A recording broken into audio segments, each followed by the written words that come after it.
Today we're speaking with Jake Halley. At only 27 years old, he's already packed in a lifetime of lessons. From 5 years of service in the Australian Army Reserves, to launching his own business, and then stepping into a leadership role within another company. And now he's taking on his biggest role yet, which is fatherhood of an almost 1-year-old kid. In this episode, expect to learn how to balance fitness, work, and family, how finding purpose can completely change your direction, what really happens when you fall asleep on guard duty, and the benefits of intrapreneurship rather than entrepreneurship. Whether you're on the tools or leading a team, there's some great lessons in here that you can take from Jake, and I'm very proud to have him as my first guest. Take a look. Feeling of cowardice. I just felt I had an opportunity to make a difference and I just pissed it up the wall. Get the fuck off my bus now. I thought I was gonna have a heart attack on the bus. Grabs my gun and just starts firing. I was like not winning the quotes. Do you think that you're gonna make a bigger impact trying to make it out on your own? Or do you think that you're gonna bring more value to another opportunity that you may have already overlooked? If you can give me 12 months of your service, I will teach you everything that you need to know about running a business. I'm not going to make much of an impact in my army career now as what I will in my son's life. What life do you want to live? If you want something, you have to go out and get it. Going through hard things is not a bad thing. No sacrifice, no victory. You're my first everyday legend that I've got on the Wish I Knew That pod. Thank you for coming on. We were talking before, you don't give yourself enough credit of the things that you've done in your past and what people could learn from you. So we're saying like you've been doing heaps of training, high rocks, marathons, Army Reserves, you run your own business and now you lead a team in another business, and also a new dad of a little almost 1-year-old. But how's it all going? Nah, awesome, man. Yeah, like really chuffed and honoured that you wanted me to come on the podcast and stuff, mate. Like, yeah, it definitely, like you just said, you know, like average people, and I use the word average as just, you know, people, everyday people. Everyday legends. Yeah, That's what I'm calling mate, I love it. I absolutely love it. Yeah, like, you know, when you asked me to come on, like I'm thinking, geez, like, what am I going to say? Like, I just feel like a normal everyday person. But yeah, definitely in reflection, you know, since asking me to come on, yeah, reflecting it, I suppose, my story, and yeah, no, it's cool, man. I feel very honoured. So yeah, thanks for letting me share my piece. Ah, it's awesome. Yeah, because there's people that, no matter what you're doing, there's people that are 2 months behind you, 2 years behind you, 10 years behind you.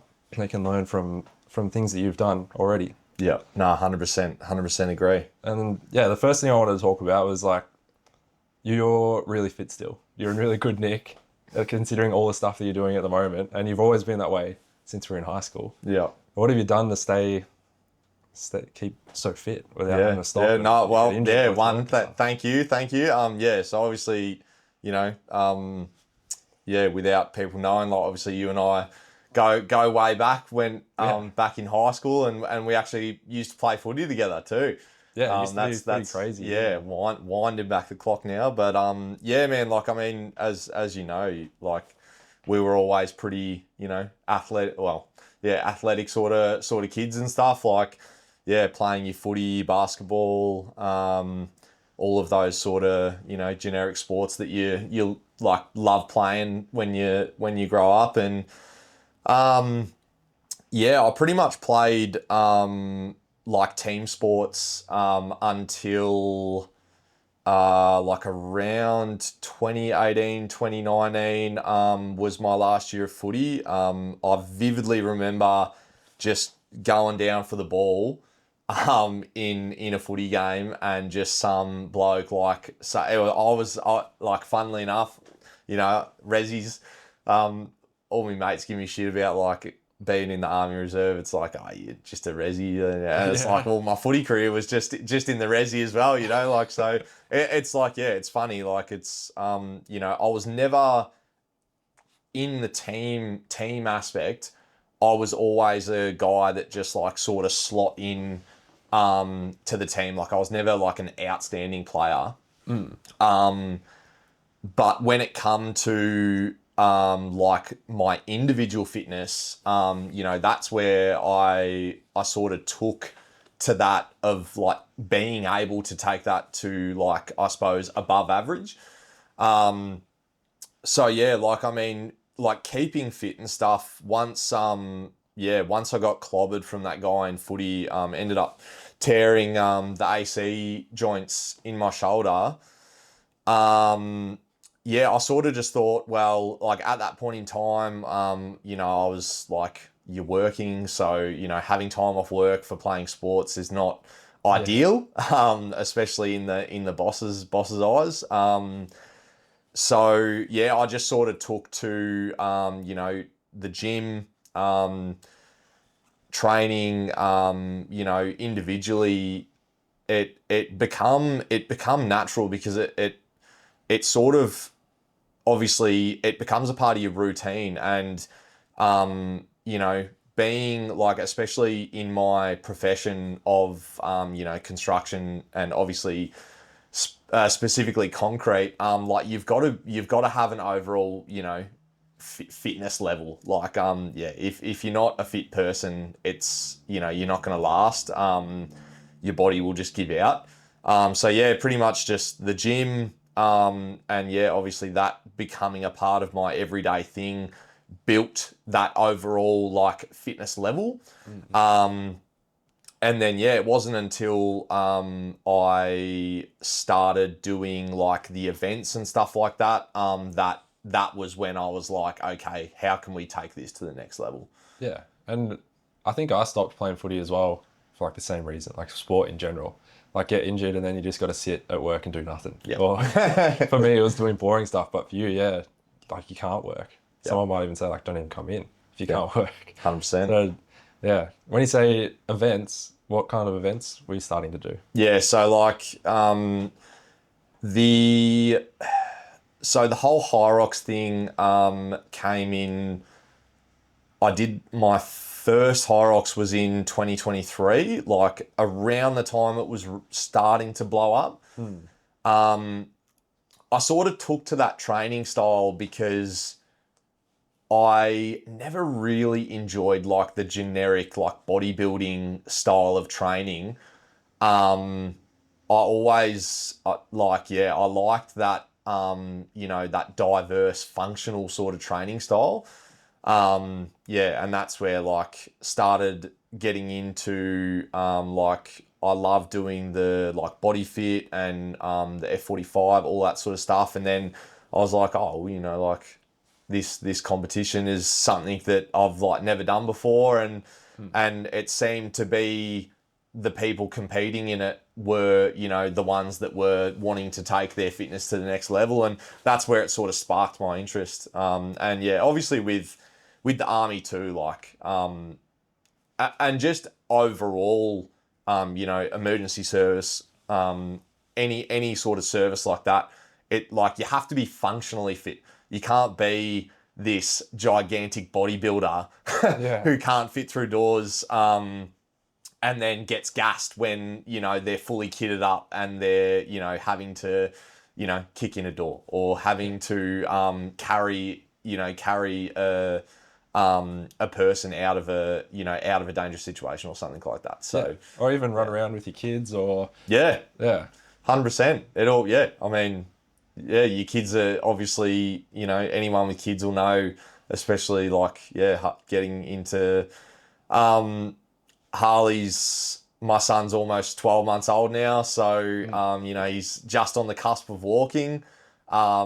He walks everywhere with like your hands, and once you start doing that with him, he just doesn't want to stop. And like anyone with kids will know they're pretty full on. So just being overall general fit. And so you say you got to be fit for work, but a lot of people in construction probably use it as an excuse not to go to the gym. Like, how can you go do a big leg day and then be bent over doing concrete all day the next day? 100%. I mean, there's no it's hard. there's no shortcuts to like around it, you know what I mean?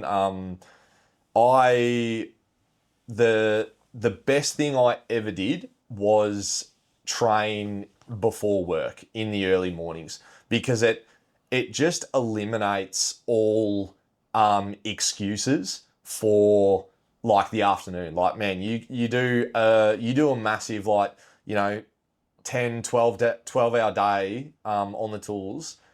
Like, the last thing you want to be doing is driving, to the gym and getting a workout in. So, like, training in the early hours of the morning before work, and like, I mean, it sets you up. Like, it's such a stereotype, but it like sets you up for, the success of the day. And it genuinely does. Like, getting that like movement in early, you're already warmed up for work. You're not that guy, rolling up to site, jumping out of your ute or your truck or whatever, and you've got a coffee and it takes you half an hour to an hour to even get into it. It's like, you're already warmed up, you're good to go. So yeah, you're ready to rock and roll. Yeah, 100%. Yeah, and it definitely it makes your performance better. Obviously, not only in your own fitness stuff, but yeah, like your overall performance at work and stuff as well. Yeah. Is there anything else that you do to like manage? Like, you don't do like heavy leg day or something if you've got a big day the next day, or yeah. So depending on what you're training for. So at the moment, I've got High Rock Solos in December, and I've got my first full Mara in late November. So, doing a massive leg day and then doing 12 hours on the tools, bent over, screeding, finishing, all of that, and then trying to get kilometers in to train for the marathon, definitely not ideal. Yeah. So you're training in the morning and then working and then running in the afternoon, are you? So the split that I'm sort of doing at the moment is I'll do like a strength day, and then the following day I'll do a run. The following day I'll do a high rock session, and I'll pretty much have just got that on a loop. Like it's and that's a massive thing as well. Like, if you have kids and you have a family and like you are doing big hours in the construction industry, training in the afternoon is not really feasible if you want to spend time with your family. That was probably a major thing for me, was like, you train in the morning. There's a guy that I'm following on Instagram, and he said it's so good. It's like the first 2 hours of the day from like 4 till 6, they're called the selfish hours for dads. Yeah. Because that's the time that you get in, you get in your workout, you get in, that's your time. That's your time to, sit in your solace and reflect and train and, get that out of the way. So then that way you can be selfless for the rest of the day. You've obviously got your obligations and your commitment to your work. And then, that doesn't stop. Like, you get home and then you go from work mode to dad mode. So yeah, it's super important for me anyway, that I get those selfish hours out in the morning. So then that way I can be selfless for the rest of the day. Yeah. Yeah, that's cool. All right. So we've gone over the fitness stuff, which would be really important for the next thing I want to talk about. Tell me about your life in the Army Reserve. Yeah, sweet, man. So like anyone who knows me, like yourself, it was a big part of my identity. So I served in the Australian Army Reserve as an infantry soldier from 2021 through to this year. Yeah. So you're finished now? Yeah. So my my discharge papers are in processing.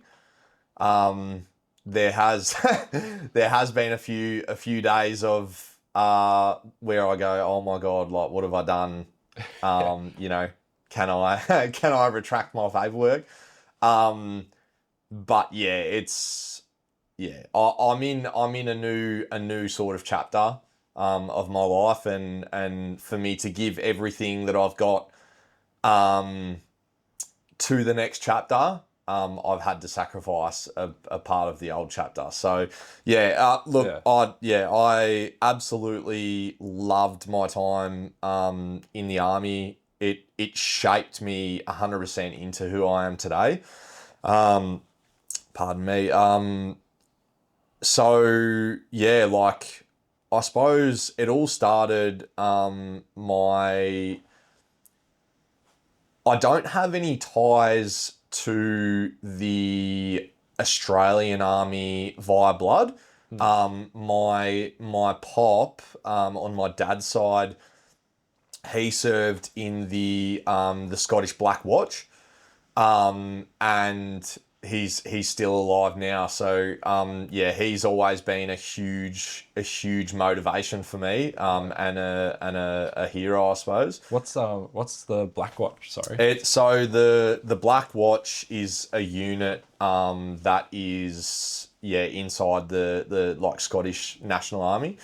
So he did his 2 year national service as they used to do. So you know, you hit that age and they pretty much draw your name up. Yep, you're off to boot camp, serve your 2 years, and then you can go. You can either remain in the army, or you can obviously go out into civilian life.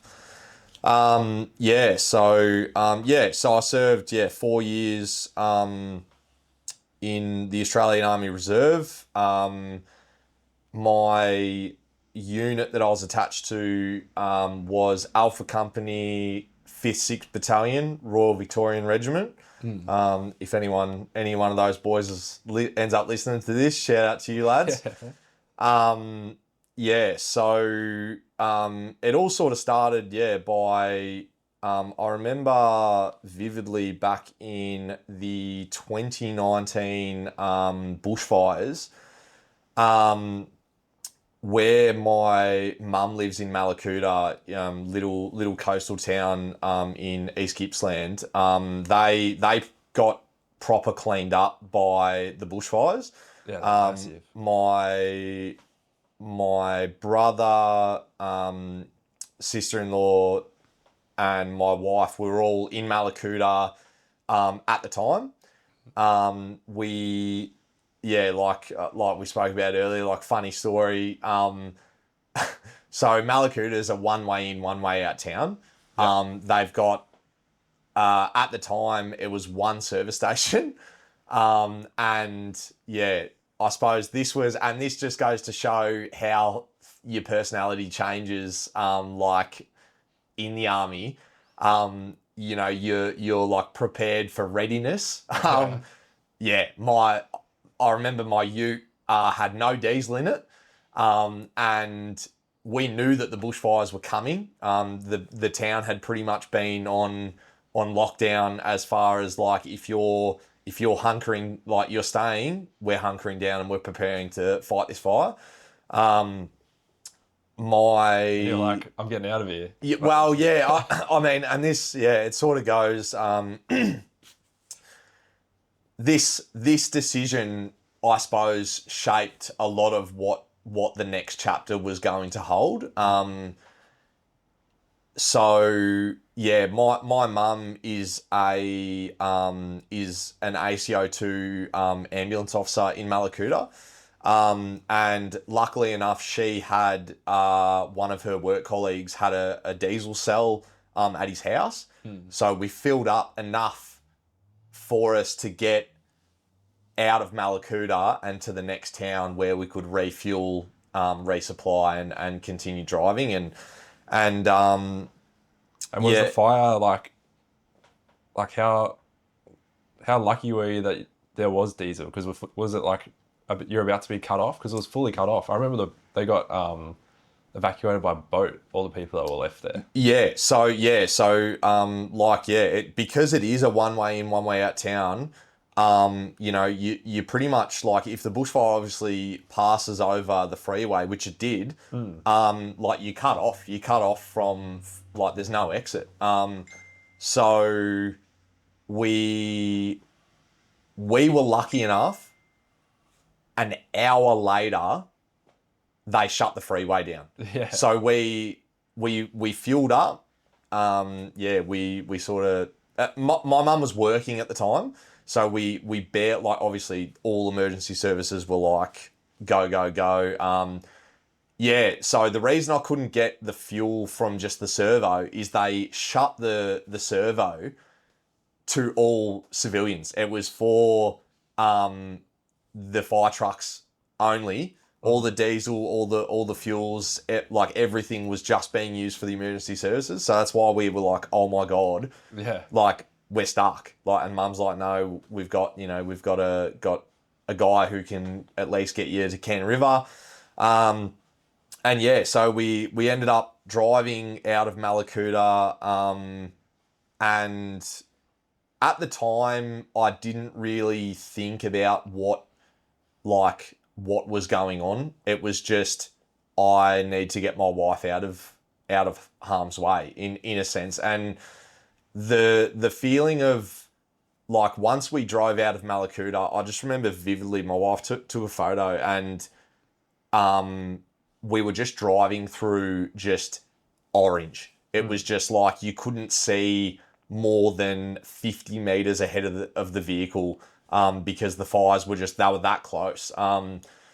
Once we did get out, we got back to Melbourne, where we were living. And I just remember for the next 2 days, I sat on the Vic Emergency app and I was watching my mates, who I had grown up in Malakuta with, like fighting these fires, alongside the CFA, and I just remembered this feeling of cowardice come over me. It was honestly like nothing I'd ever felt. It was I just felt like I had an opportunity to make a difference, and I just pissed it up the wall.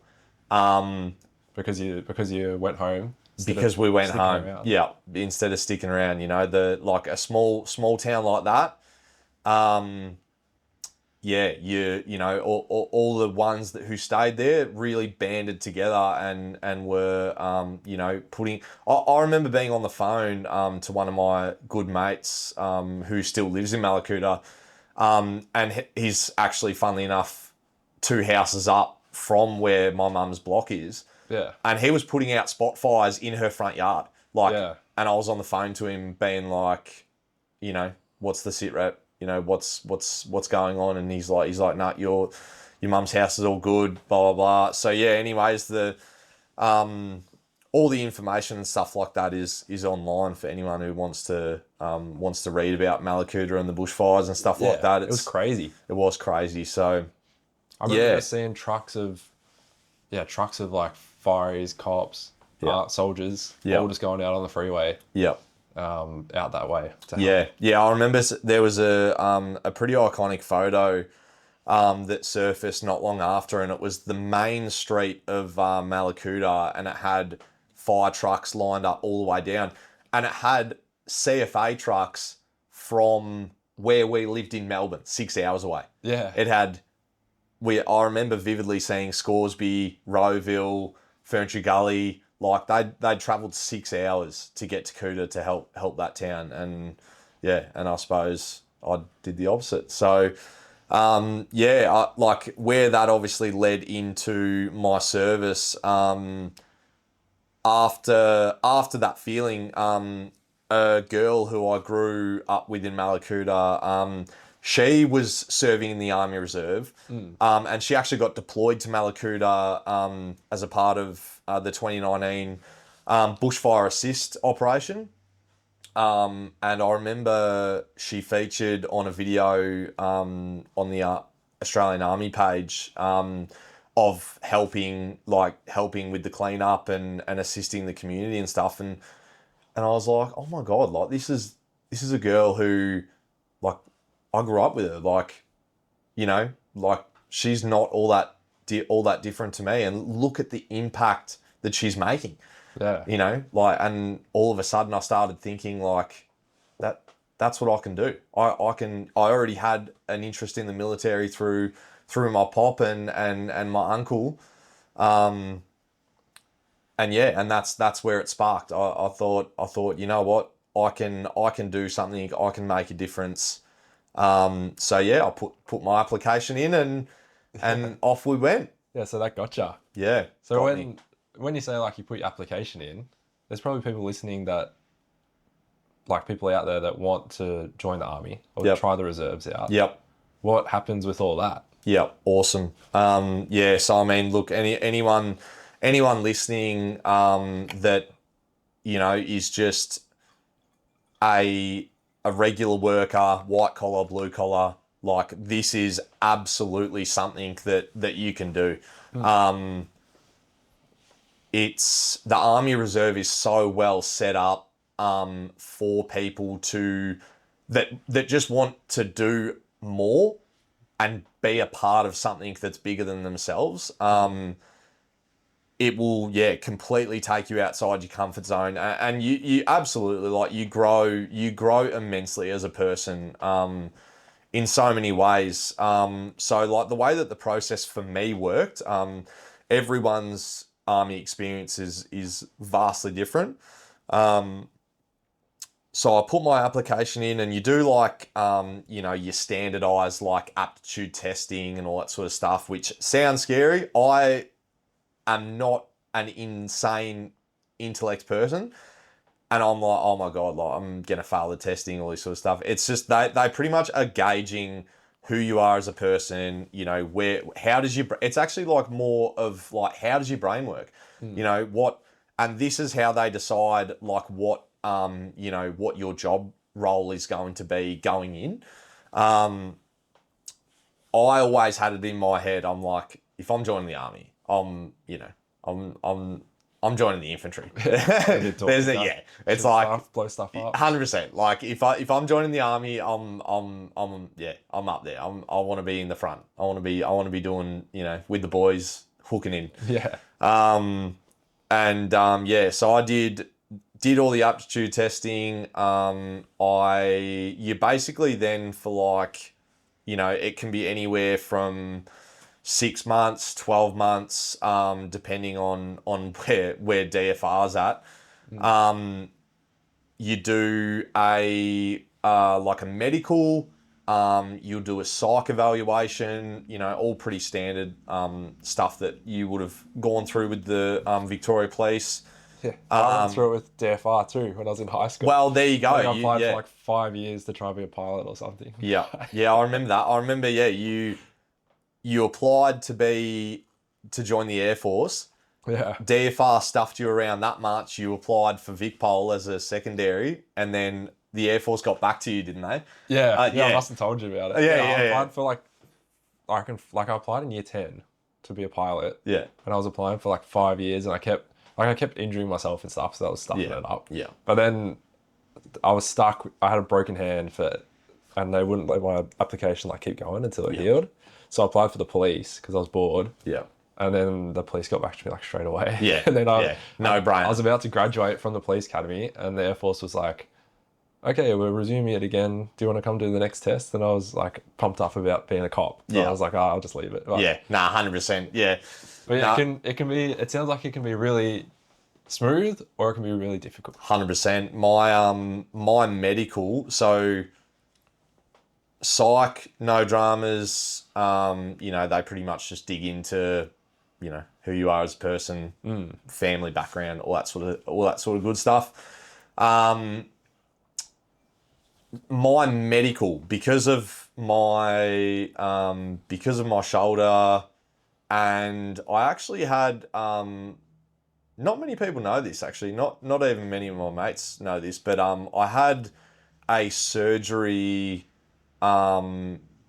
in would have been like maybe 17 or something like that. I actually had tumors removed from my stomach. They're I forget the technical name for them, but they were non-cancerous. That's like the important part, obviously. Yeah. You know, when a doctor tells you you've got a tumor in your stomach, you're like, oh my god. Yeah, you're like, You know oh, what? wow. Well, It's been good. Yeah, it's been good, guys. Yeah, cheers. But yeah, no, it was non-cancerous. But yeah, anyways, my stomach. I had a couple of lumps removed.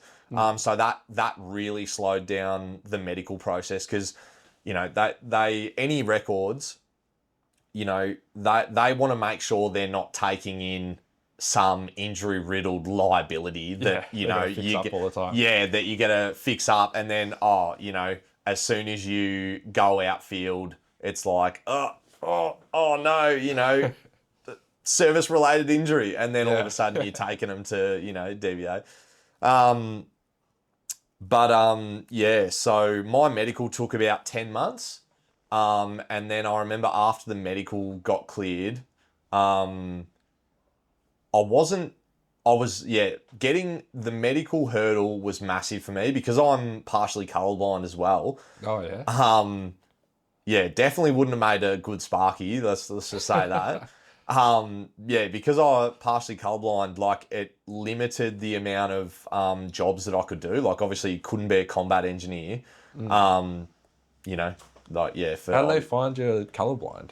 Like you. So you do like it was a test that my mum had taken me to do when I was younger. Like you know, you go to the doctors, eye doctors or whatever to go through all that and just get a checkup and yeah, come back and they're like, yeah, you're you know partially colorblind. Blah, blah, blah. I'm like, oh, sweet, all right. Yeah, you're like Awesome. getting the colored blocks wrong or something. Yeah, yeah, a little bit more complex than that. It would have been embarrassing, but yeah. So once you know, once I'd passed all that medical stuff, it was I only had my eyes set on infantry, so it was just for me that it didn't matter about any other job role as long as I got that. So yeah, man, like once you know, once I went through all that, that was pretty much the DFR bit over. Once you get passed for everything, you have you receive an enlistment date. So in the ARA, the Australian Regular Army, your enlistment date is the day that you sign the dotted line, swear your oath, and you then get on the bus and go to basic. The reserves, you know, works a little bit more flexible. So my enlistment day came around, and I just remember after, you know, yeah, after obviously signing the dotted line, swearing my oath, I met one of my like lifelong best mates there. Who, yeah, we would end up actually being on the same basic soldiering course together. I just remember sitting out the front of DFR and holding my certificate of enlistment, and I just remember bawling my eyes out because I just couldn't believe that I would, like, young Jake would ever amount to something like this, like something as special as serving your country. You know, yeah, like no matter how long your service is, or anyone who is willing to, and it goes the same with the emergency service workers, anyone who is willing to put their hand up and say, I am prepared to go and do something that is bigger than myself, and got my respect forever. So you're pretty pumped up that day. What when you say like you swore the oath, are you like in front of everyone, like with like, your hand up in there? Yeah. Bible or something. Yeah. So you I can't remember. There's two options. Obviously, yeah, if you're a religious person, you can do the Bible. If you're not, you just sort of swear.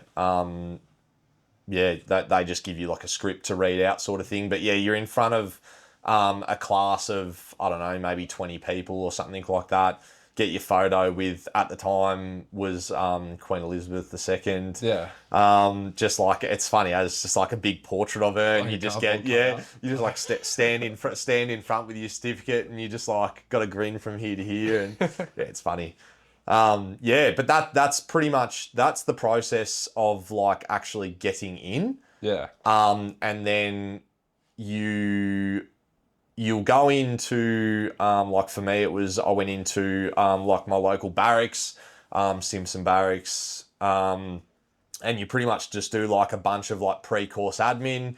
That they'll just teach you the bare necessities of like the respect that you have to show to anyone serving the army and stuff. Like, Yeah. you're obviously not going to walk up to a corporal on day one and go like, "Yeah, what's up, homie?" Yeah. Like, You get smacked. yeah, you just get smashed. Yeah, so like, just that that common courtesy of calling it, if you don't know their rank, sir, man, all that sort of stuff. And then yeah, once you get all your pre-course admin done, you're on the bus. Yeah, you're off. So Off to basic.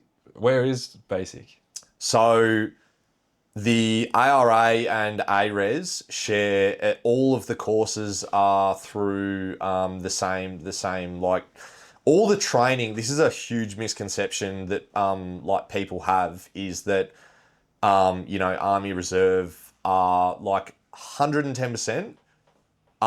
They are nowhere near the same capability as that the ARA guys. Like, they live and breathe it. That's their full-time profession. They are professional soldiers at what they do. But the training's the same. It's just at a different pace, and it's at a different time length. So for basic training, you go to Kapuka, New South Wales. So you get the bus all the way there? Yeah, so you get the bus all the way there. I remember meeting at I think it was Essendon Airport maybe. And yeah, going into you say goodbye to your loved ones for the recruit course for basic training is just over a month. It's about 5 weeks for reservists. I think it's changed now, but yeah, when I did it, it was the original course, 5 weeks. And yeah, Tia dropped me off at the airport, and yeah, we said our goodbyes, and that was the longest stint that we'd ever sort of been apart, up until that time. So yeah, I remember walking into the building, and you're not surrounded by like army personnel and stuff yet. It's you've got like a couple of people that are sort of taking you there, but you're standing around with 40 other recruits. Some have got hair coming down to here, colour through their hair, like, just everyone's their own individual civilian identity. And yeah, my very, very good friend, and mentor in a way, Sam Judd, man, if you're listening to this, I hope you do. Yeah, I hope you know how much you mean to me, and how good the experience was to share with you. Yeah, well, I remember we bumped into each other, and we're like, oh man, I enlisted, like, you were at the enlistment ceremony, with me. Yeah, sweet, yeah, cool, yeah, on the same recruit course, blah, blah, blah. And yeah, little did we know, so once you get on the bus, just this eerie feeling just knocks over. It's just like, oh wow, What have I done? What have I done? This bus ain't stopping. It's like we're on here. We get 5 minutes outside of the barracks. You sort of come in through the main gates, and they stopped out the front of the sign, the home of the soldier, and we were. It was just that feeling of, when does the bomb drop? When everyone has seen those military movies growing up of, the the basic training, the full metal jacket, boot camp, you know what I mean? Like, Yeah, I was just watching Boots. yeah, I was bang, thinking of yeah, that. yeah. There you go. Like crazy enough, it's the same, man. Yeah. If anyone wants an outsider perspective of what it's actually like, watch a military movie. They are incredibly accurate. So Yeah. when someone get So on and say, "Get the fuck off my bus." oh man, word for word, we pull up, we wait 5 minutes, all of a sudden the bus keeps going again. I remember sweating. I was dripping sweat through my suit shirt. Yeah. All of a sudden, we pull up out the front of the main Echo Company building. Bang. Bombardier. So corporal, the corporals in artillery are called bombardiers, and that is something that people could not get used to, and they were getting blasted for calling a bombardier a corporal. Yeah. Bombardier comes on the bus. Get the fuck off my bus now, you fucking stupid cunts, blah, blah, blah. And I have never, ever I thought I was going to have a heart attack on the bus. I'm like, oh my God, like you're pushing each other to like get off the bus, and you get off and you've got pretty much corporals lined up around the entire like thing, directing you where to go, but screaming at you like to hurry up. Yeah. Like, hurry up, and you're like, oh my God, like that. And all of a sudden you go from that to you're standing just in like a formation, and then they do like an introduction, and you're literally standing there listening to the words that they're saying about the introduction, but you're like, holy shit. Nothing's going in. What just happened? Like, what have I gotten myself into? Like, holy shit. So yeah, that's the start of a 5-week course of just growth, just personal growth. Yeah. You're not the same person that you were when you walked in. Like you may go back home and you get back into the swing of things, and it's the same person. But there's just an old part of you is dead, and there's a new. It's a Tom and a Jake 2.0. Just an improved version. So yeah, Juddy and myself ended up getting in the same room. Yeah. So we've gone from enlistment day to getting on the same recruit course. Not only that, we're in the same room. And yeah, genuinely. He made it like a lot easier to withstand the hard days. Yeah, some of the conversations and just obviously you don't have your phone. You cut off from the outside world. It's all the same. The first night, funny as story. Oh man, like remember when we were kids and I used to have this shaving kit. And then all of a sudden I started shaving my mate's hair, like trying to get him short back inside. I remember year 12, you asked me for a skin fade or something. I'm like, I'll give it a crack. And I remember I accidentally shaved your head like to a 0 right before your year 12 graduation speech. And we thought we could get like a sick fade, but we couldn't get it to blend. Couldn't get it to blend. And so you've just gone your year 12 speech as year 12 captain with just a shaved head and just hair on top. Oh man, I'm so sorry. Like, there's a picture of it. It looks like there's a kid in Rugrats that has hair that's just like this little bit on the top. Because I was like, oh, that's all right. Just put it all 0. And yeah. I remember you gave me a beanie to wear, and it was funny. Oh man, I felt so bad. I was just like, all right, yeah, that barber's off the table now. Yeah. So yeah, like the first night, you do your you do your standardized stuff. You go through, you get blasted. You go through, get like your first bit of kits, your PT kit, just like shorts, socks, t-shirts. You end up spending some admin time writing your name and stuff on the shirts. They shaved your hair. Yeah. And we shaved our heads. So so fun. Like I was given the clippers Yeah. and You're like, I'm had an just expert at had this. like funnily enough, out of all the people to get given the clippers, I was given the clippers, and everyone's just coming through, and I'm just shaving everyone's head, and then Juddy comes through, and I'm like, oh mate, you want a number one or a number two? And he goes, go on number two, and the corporal heard me say that, and he looks at me and goes, what the fuck? What do you think this is? What do you think you're on holiday? You going to the barbershop getting a haircut?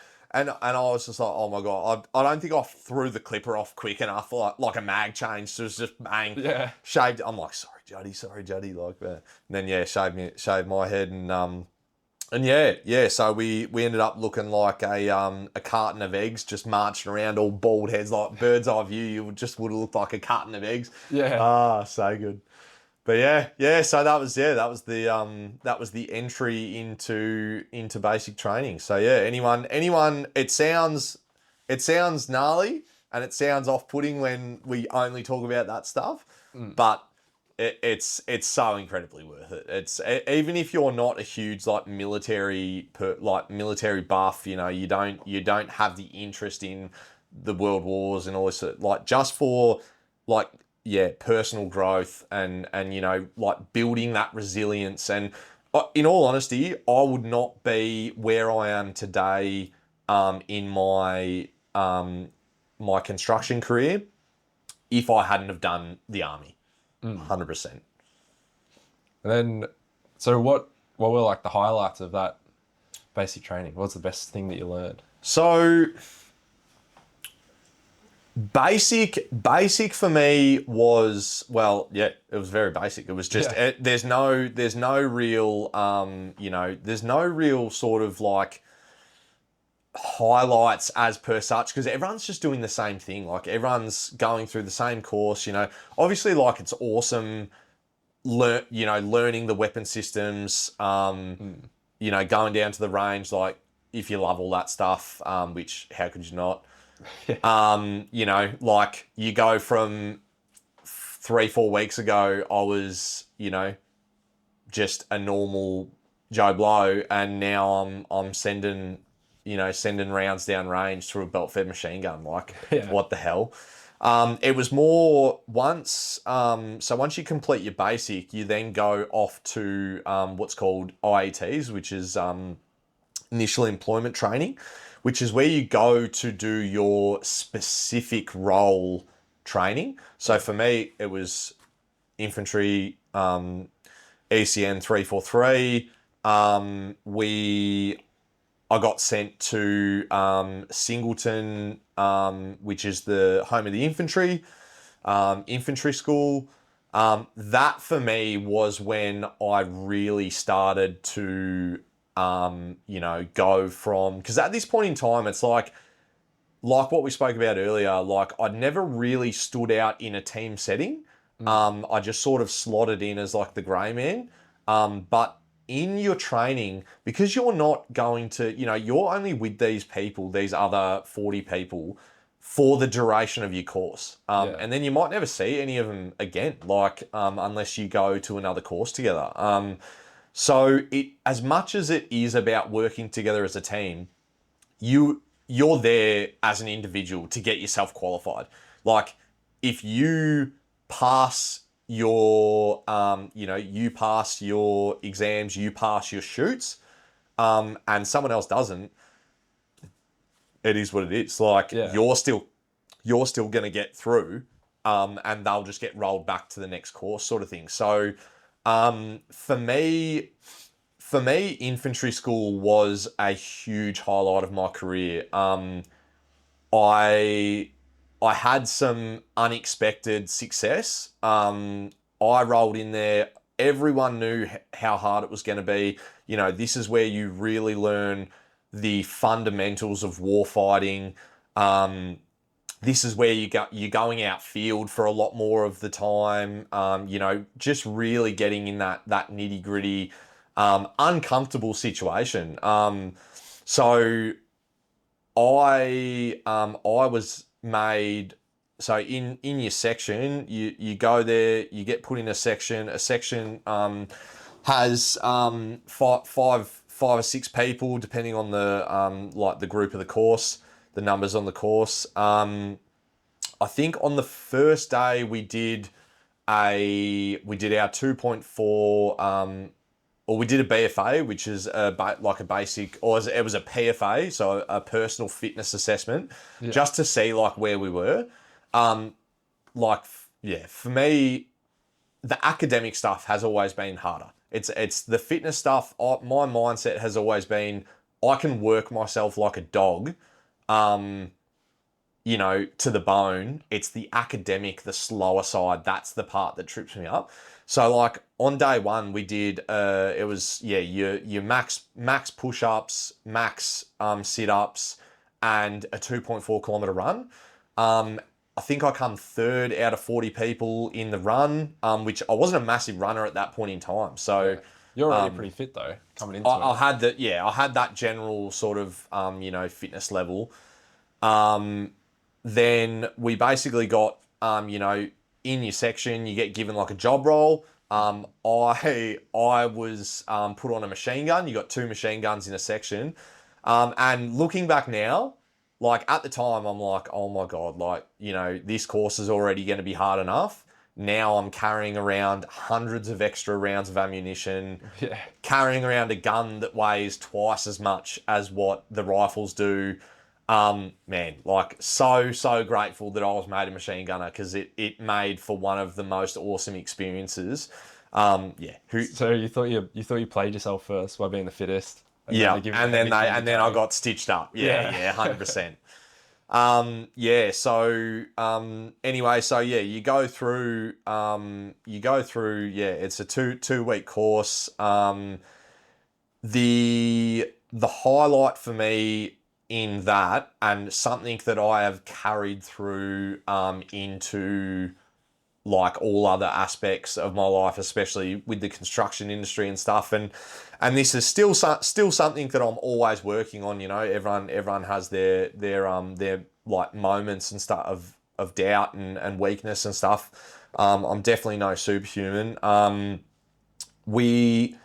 So at the end of our field phase, I think we were awake for about 71 hours or something like that. So you get kept up for days to obviously exhaust you, sleep deprive you, food deprive you, because when you're in that state of weakness, the real personality comes out. Yeah. It's not about who you are when you're at your strongest. It's who are you when they break you down to nothing. Are you the type of person that when we're hungry, we haven't slept, are you the person that I want with you in my foxhole when shit goes south? What happens when you've been awake for 72 hours? I don't reckon I've been awake that long before. Man, like, I start feeling loopy just after night shift. Mad hallucinations. Hectic hallucinations. Like, you don't know what's real, what's not, because you're obviously, like, you almost feel like you're sleeping, you're dreaming, but you're still just fully functional to an extent. Yeah, sort of. And I remember I was on, obviously, machine gunners, like they're the main like set of security. I was in the main gun pit in our harbour. So you've got like your main gun pit in the middle, which has a machine gunner and a rifleman. And then you've got your other, like, off pits. Pits like holes that you guys dug. Holes that we dug, yeah. So I remember when they're like, yep, we're setting up here, holes get dug here. I thought, oh man, I've been on a shovel for like years already. It's this piss. It was like 32, 33 degrees.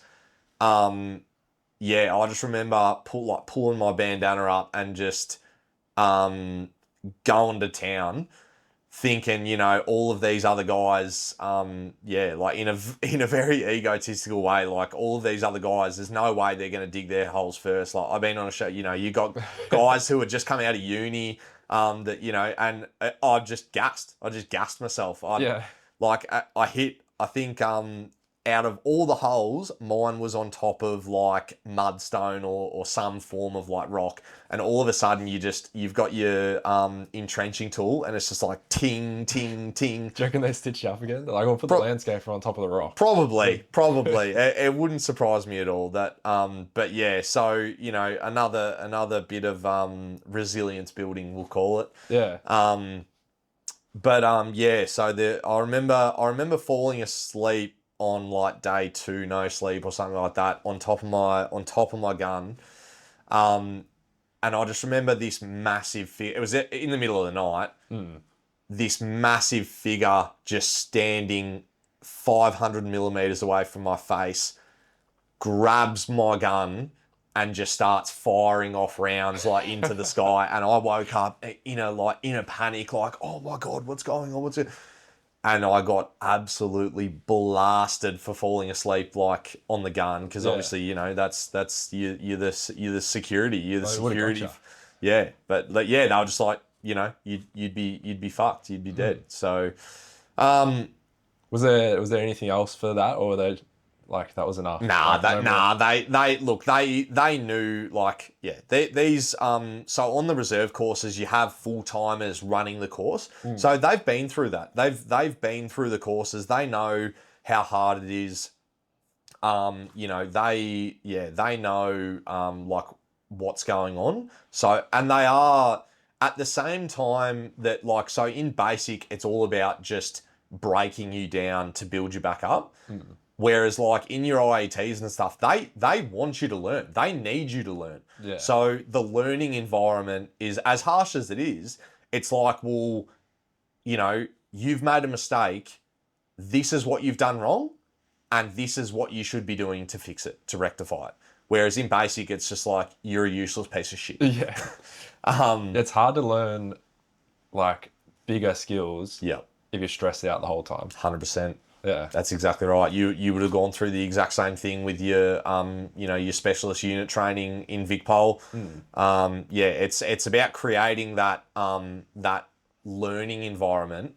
And even now, man, like just something that is like, you know, going from that life into like my construction life. Obviously, you know, being a leading hand now, having guys underneath me whom I have, you know, the opportunity to teach them. Like I need to, you know, how do I create a learning environment for them where they're not going to be stressed out to the point where they can't actually take in the knowledge. Yeah.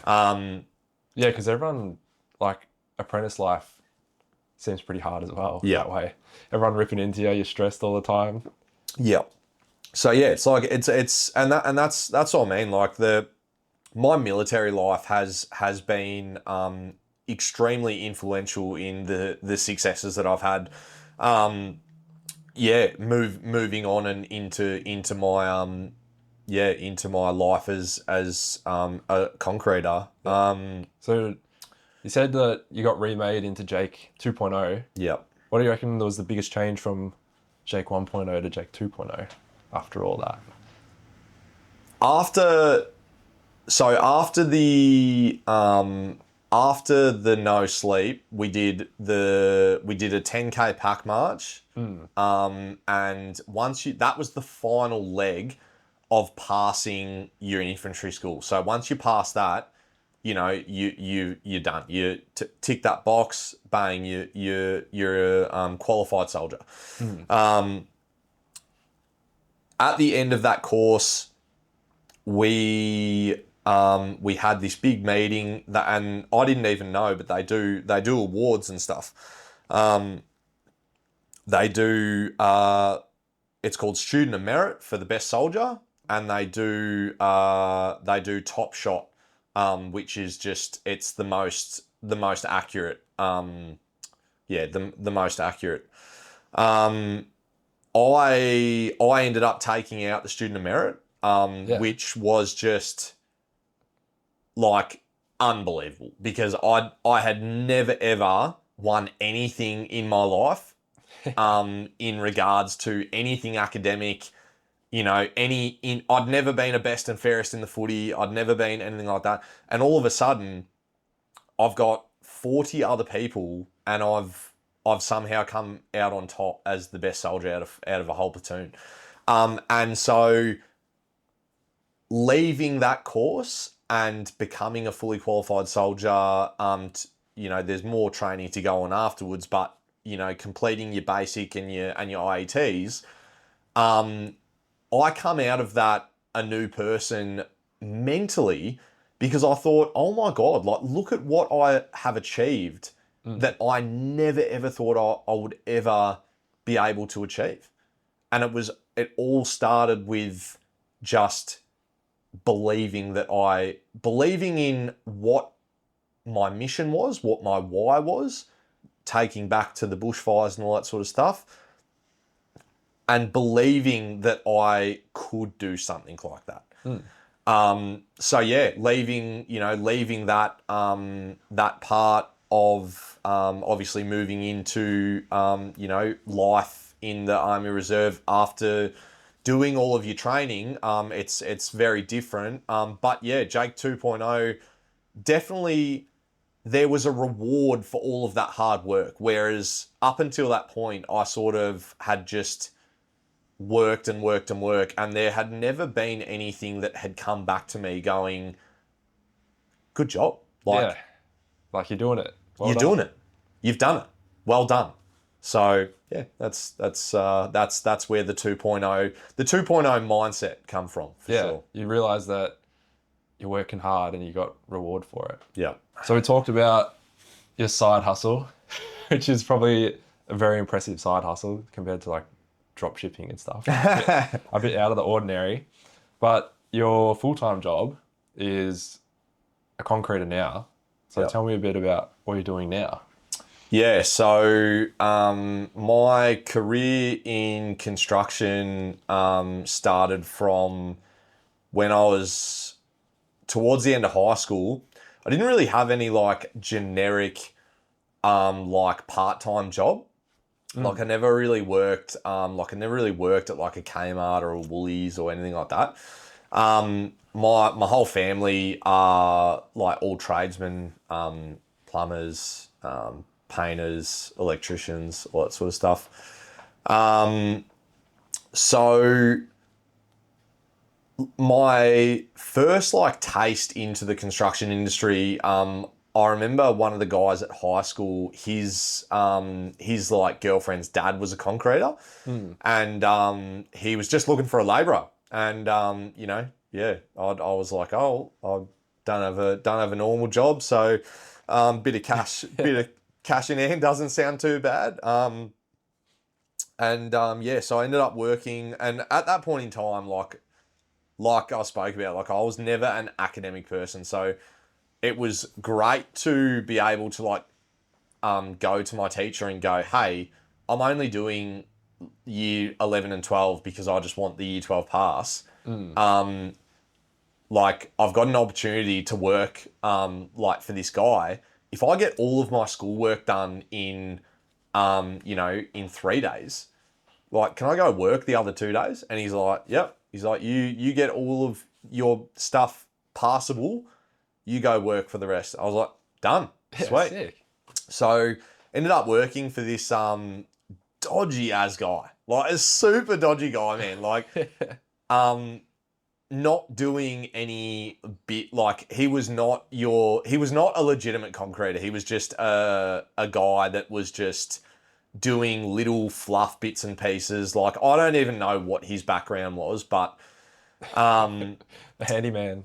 yeah, pretty much like a handyman concreter. He did have a Bobcat and a truck, which I loved. Yeah. At that point in time, like I just really loved the like it was just like hard work, man. Like there was just something about it that that was where, and that was like where my energy drink addiction started. Like, shout out to your mate, you perform energy drink connoisseur. I share the love. I just don't share the reviews. But like I remember working a hard day's work, man, and we'd go to the servo on the way home. I'd get my favorite drink, and just driving home, and you felt like that endorphins. It's like the runner's high. You felt that endorphin of like, I've worked hard today. Like it's been good. But so like, I mean, after I finished year 12, I'm like, I definitely can't work for this guy forever. So were you doing VCE and you've worked? No, so I went to a bit of like an alternate program. It was a sports academy called Cedar, and it was basically just a school for kids that hated school. Yeah. And they were sporty. They just wanted to play sport. You actually got it's like a certificate 3 of like community recreation or something out of it. Because you would do clinics. Like I went to Cedar for football. Even though I was definitely not a good footballer. Like I was just, I think I tried out for another sports academy, and they come back and said, "Nah, you're shit." Yeah, I remember. I think we all tried out for that. Just man. Cool. Yeah, we've all applied. I don't think any of us got in. Yeah, I think maybe I remember one dude got in, and anyway. I remember they tried to get us to do volleyball. Yeah, no, they were like, you're not going to make the football team, but you want volleyball? Yeah, good as. That's awesome. I ended up, went to that sports academy, and that's what gave me the flexibility to be able to, there was no real bookwork at Cedar. It was just like you actually got given, or you paid for a laptop, and everything was done off the laptop, and then everything else was just like prac. Yeah. So that's a sick setup. Yeah, no, it was a good setup. Like, it was a hard sort of time in my life, but it was also it sort of got me out of that last transition, because otherwise I probably would have just left school earlier. Yeah. And actually, funnily enough, my year 10 grades were so bad that when I went and applied for the army, all they needed was my year 10 stuff. Yeah. And they come back and they said, "Do you have anything else?" These grades are so bad, and the reports are so bad, that, "Do you have anything else?" And I said, "Well, I completed year 11 and 12 at this sports academy, but it's not like a normal schooling system." And they said, "Whatever, just give us your year 12 pass. Give us something better." They said, "Have you got a certificate with a year 12 pass?" Yep. Bang. Yeah. All right, sweet. We're over that hurdle. It got me to where I needed it to be. Coming out of year 12, my best mate at the time, he was in a landscaping apprenticeship. As most people do, in this case, my personality at the time, I was very, very influenced by my mates and other people, and so I just went, sweet, I'm just going to do what my best mate's doing, and ended up doing a landscaping apprenticeship, getting my certificate 3 in landscape construction. That was sort of the secondary part of where, like, out of all of the stuff I did, concreting was the one thing that I was like, this is sick. Like, I'm working hard. It's simple in regards to, like, there's no bullshit. It's just, and I think that there was something about that, stress about it. Like, as soon as that truck rocks up, whatever, it's like, bang, that's it. Now it's drying. We got to get going. You're on the clock. You're on the clock. And it was something about that just exhilarated me. And yeah, so So you did like a broad landscaping apprenticeship. yeah, And then as part of that, concreting was like one area. correct. And you're like, Yeah, this is it was sick. like a unit inside the inside the apprenticeship that it was just a box to tick. But yeah, so yeah, I mean, I didn't really get into concreting straight away. Like I think I got to the end of my apprenticeship. And I was like, I just don't want to landscape anymore. Like, all I want to do is concrete. Like, this Yeah. is, yeah, like, and again, it was like, okay, let's just finish this apprenticeship and like see where we're at. Um, and I remember my gateway outside of my apprenticeship was, I remember jumping on my phone and just Googling concrete companies, something that you specialize in now. Like, these guys would have loved you back then. Like, yeah, like I just jumped on, Googled, concrete companies within the area. Yeah, Prestige Civil Group popped up as like just around the corner. So big civil mob. I thought, if I like at that time I'd only worked for like smaller sort of companies, and I'm like, I wanna see what the big dogs are all about, and yeah, at this point in time, coming out of my apprenticeship, like just because you go qualified, you still don't know anything. Yeah. Much like what we spoke about, earlier, like in VicPol, like you go to get your first hook, and it's like you've been promoted, but you still don't know anything. Yeah, I was saying, like, when you see the cops on the street, if they have just blank, like, they still have all the powers and everything, but they don't really know what they're doing. Yeah. Like, you're still an apprentice, basically. Yeah. Like, just go find the person with the stripes on their shoulders if you got a question. Yeah. But, it's probably the same thing. Like, you get taught everything on the job. Yeah. And until you've been in for 4 years, like how long an apprenticeship goes for, Yeah. you don't really know what you're doing. But then one day it just clicks. Yeah. Was that the same way? Man, you honestly could not have said it better. Like, You just wake up and you're an expert one day. yeah, man, like it's actually ridiculous. Like, and I've said to my other guys, like, when I was learning concreting, like, you could go months and months and months just like trying to improve the skills that you've already got, learn new skills when you get the opportunity. But then one day you just, all of a sudden you'll be on site and you just, Yeah, like, oh, that's how it works. you're like, I've done it. Like, Yeah. how did I, or you'll step back at the end of a pour and you're like, shit, I did that. That's cool. Like, yeah, that was pretty much, for me. Like, there was a long process to get there, and it come in stages. For instance, so obviously, yeah, I went to Prestige Civil Group. So you went there. How did you apply for these jobs? Yeah, so look, I mean, someone anyone that's in construction, it's not, there's not a massive process to get a job. Not like the army. Not like the army, Yeah. not like VicPol.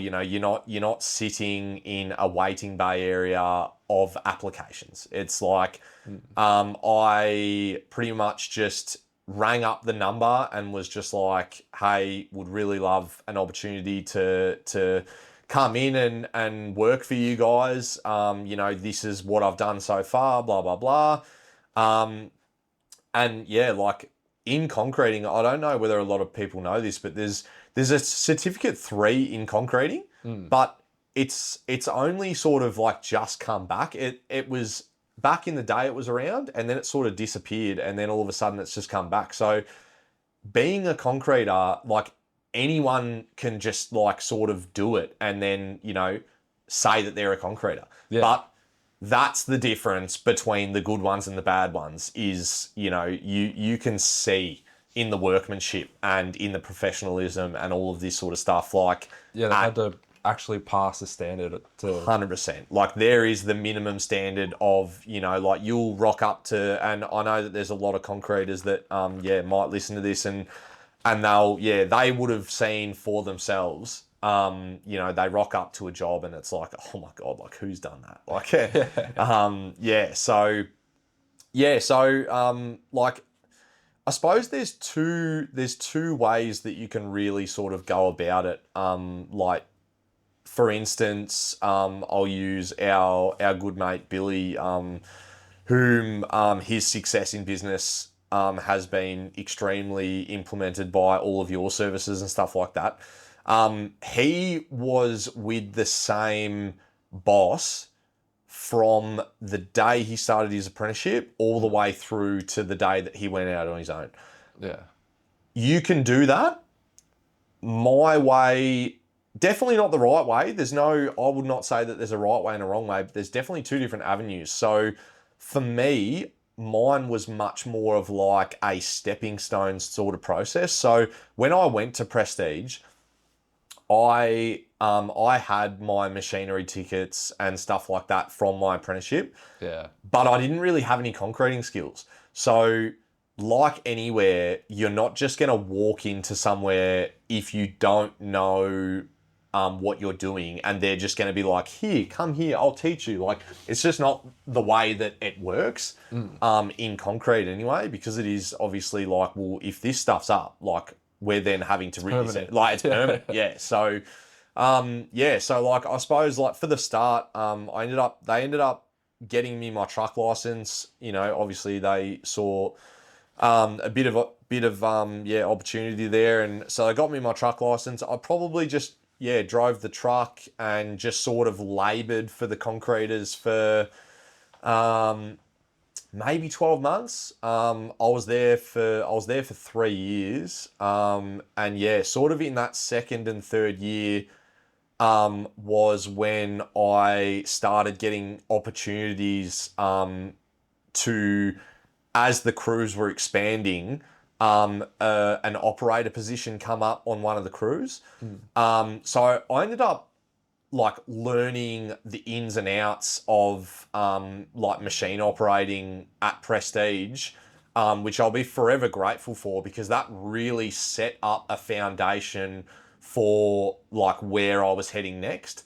Yeah. And you had to do a year of like labouring and watching and stuff 100%. Before you got that chance. 100%. Like pretty much my whole career up until that had just been, even through my apprenticeship and stuff like that, like, you know, as an apprentice, you're not doing all of the super, super important tasks, but it is so incredibly important.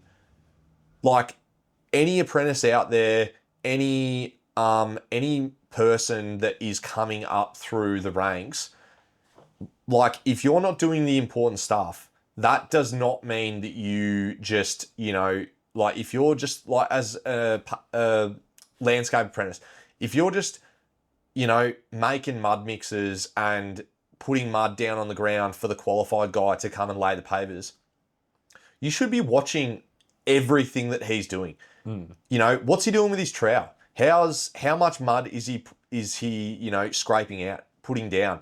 What's he doing with his hands? What's, you know, on all of these, it's the exact same thing with concreting. You know, how is the concreter holding the screed?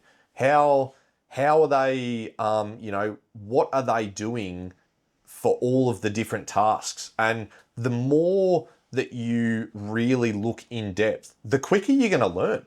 Because then when you pick the tool up and you get the opportunity to do that sort of stuff, it's like, oh, I remember that. I remember that when he ran the edger, you know, he just put the edger in so it had a faint line, so he knew that it was flat.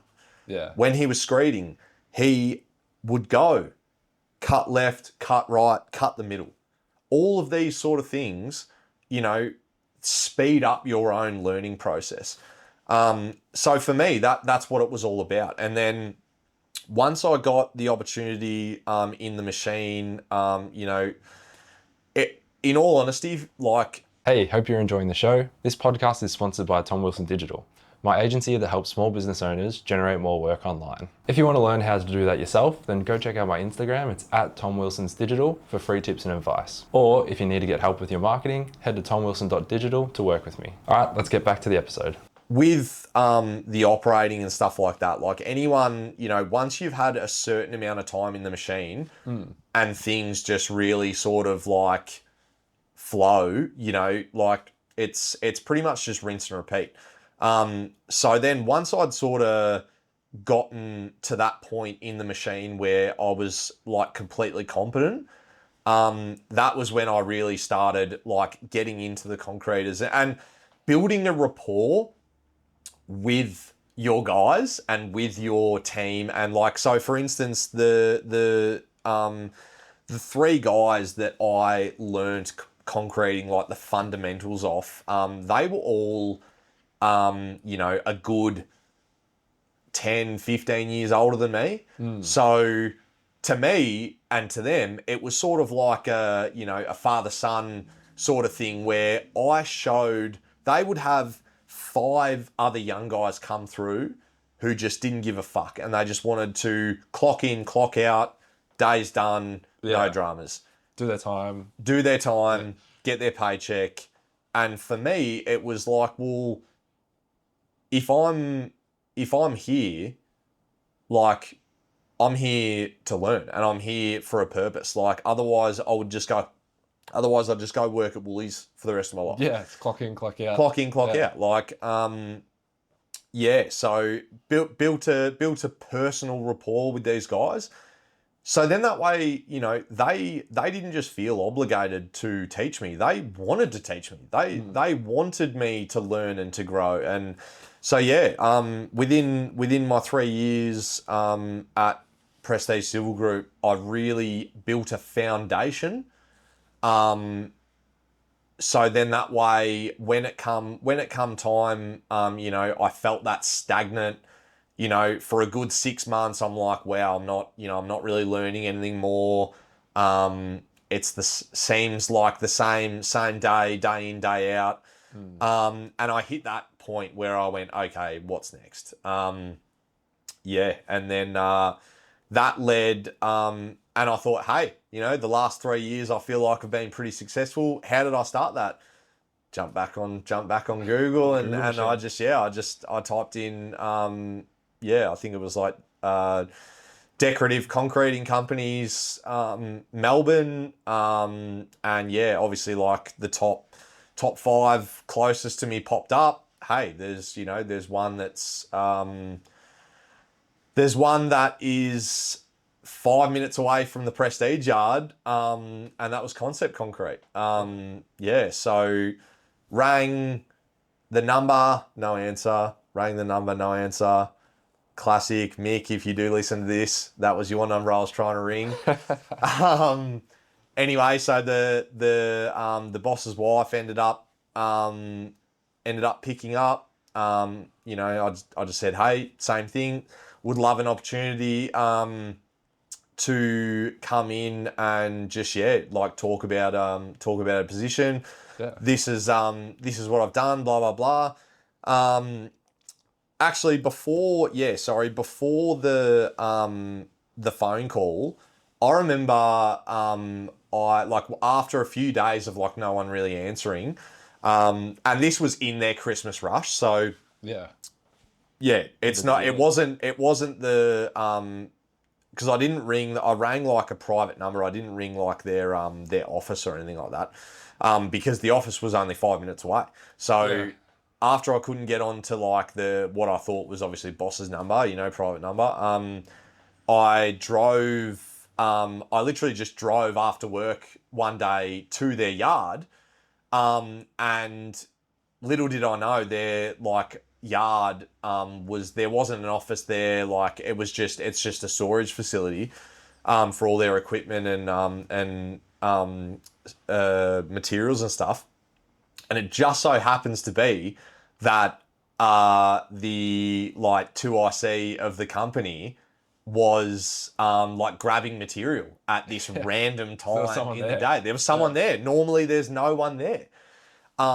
And yeah, it's funny. I look back to that point in time, and at that point in time, because the phone hadn't been answering, I'm like, you're gonna have to try someone else. Like, so I had spoken to other people, and I was sort of just like sussing out other companies. But I always really felt, I'm like, oh no, like this one's really close. Like they do great work. They're highly ranked on Google.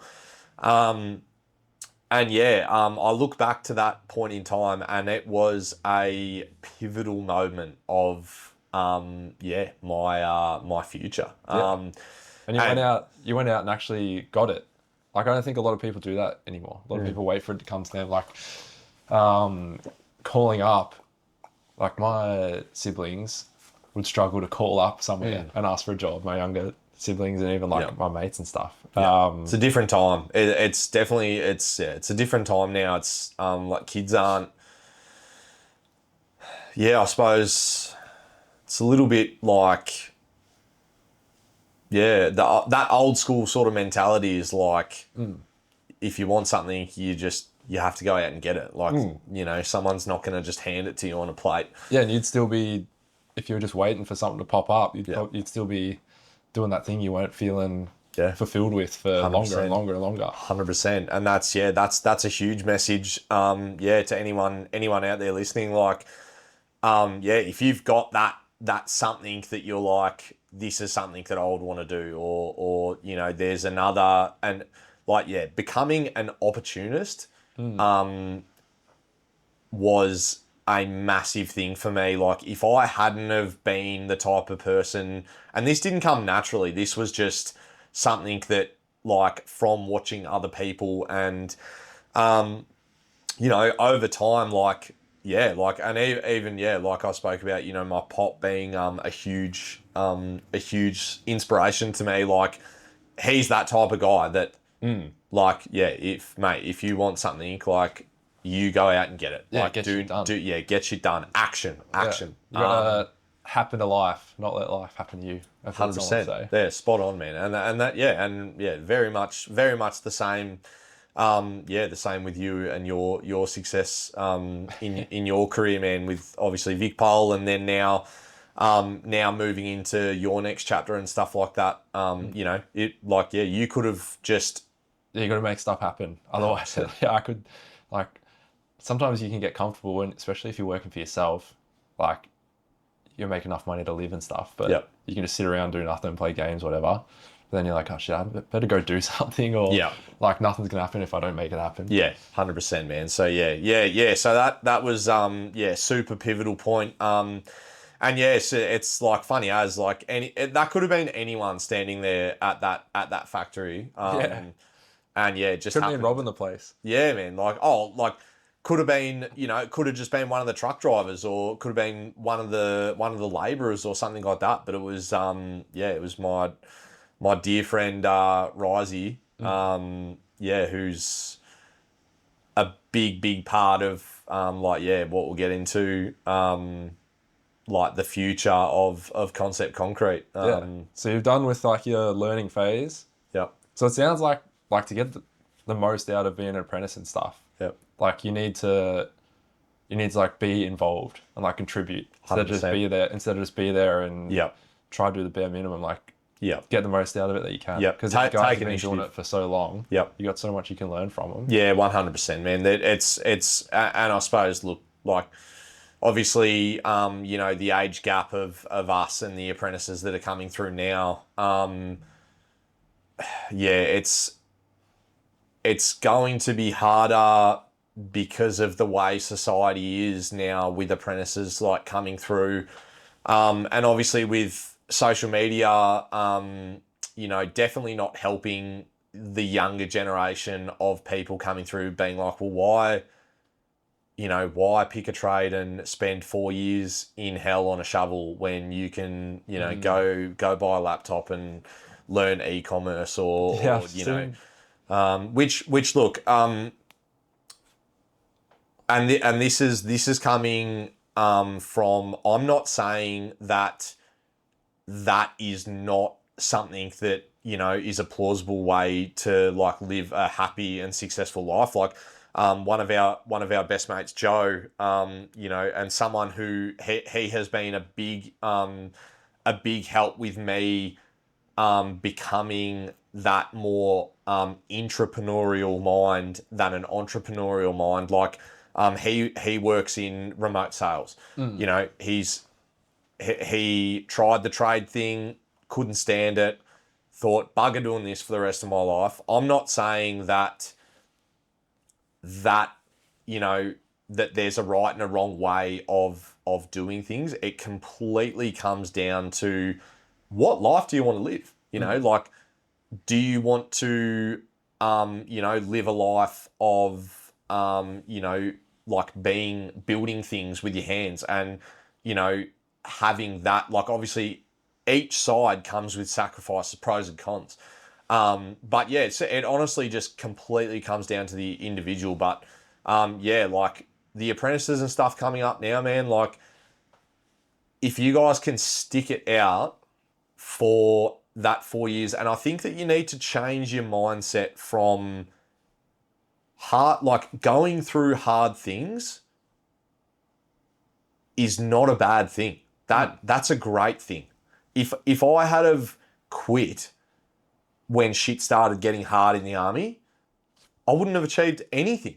We wouldn't have Jake 2.0. We wouldn't have Jake 2.0. Like, I wouldn't be, and that correlates to all things, that I have gone through in my life. Like, yeah, obviously the army stuff, then, like going through, like coming up in construction, like, it's building that resilience and changing the mind to think like going through hard times is not a bad thing. It's you are going through a hard period in order to, it's my favorite saying, man, no sacrifice, no victory.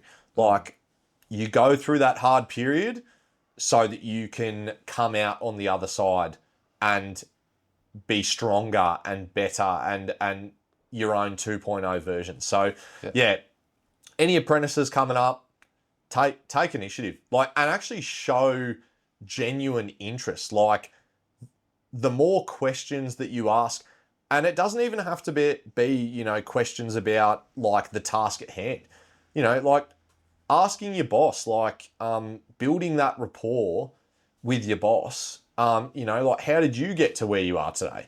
How, what did you do at the beginning of your career? What did you do at this part of your career? All of these things are going to, like, knowledge not shared is knowledge wasted. Yeah.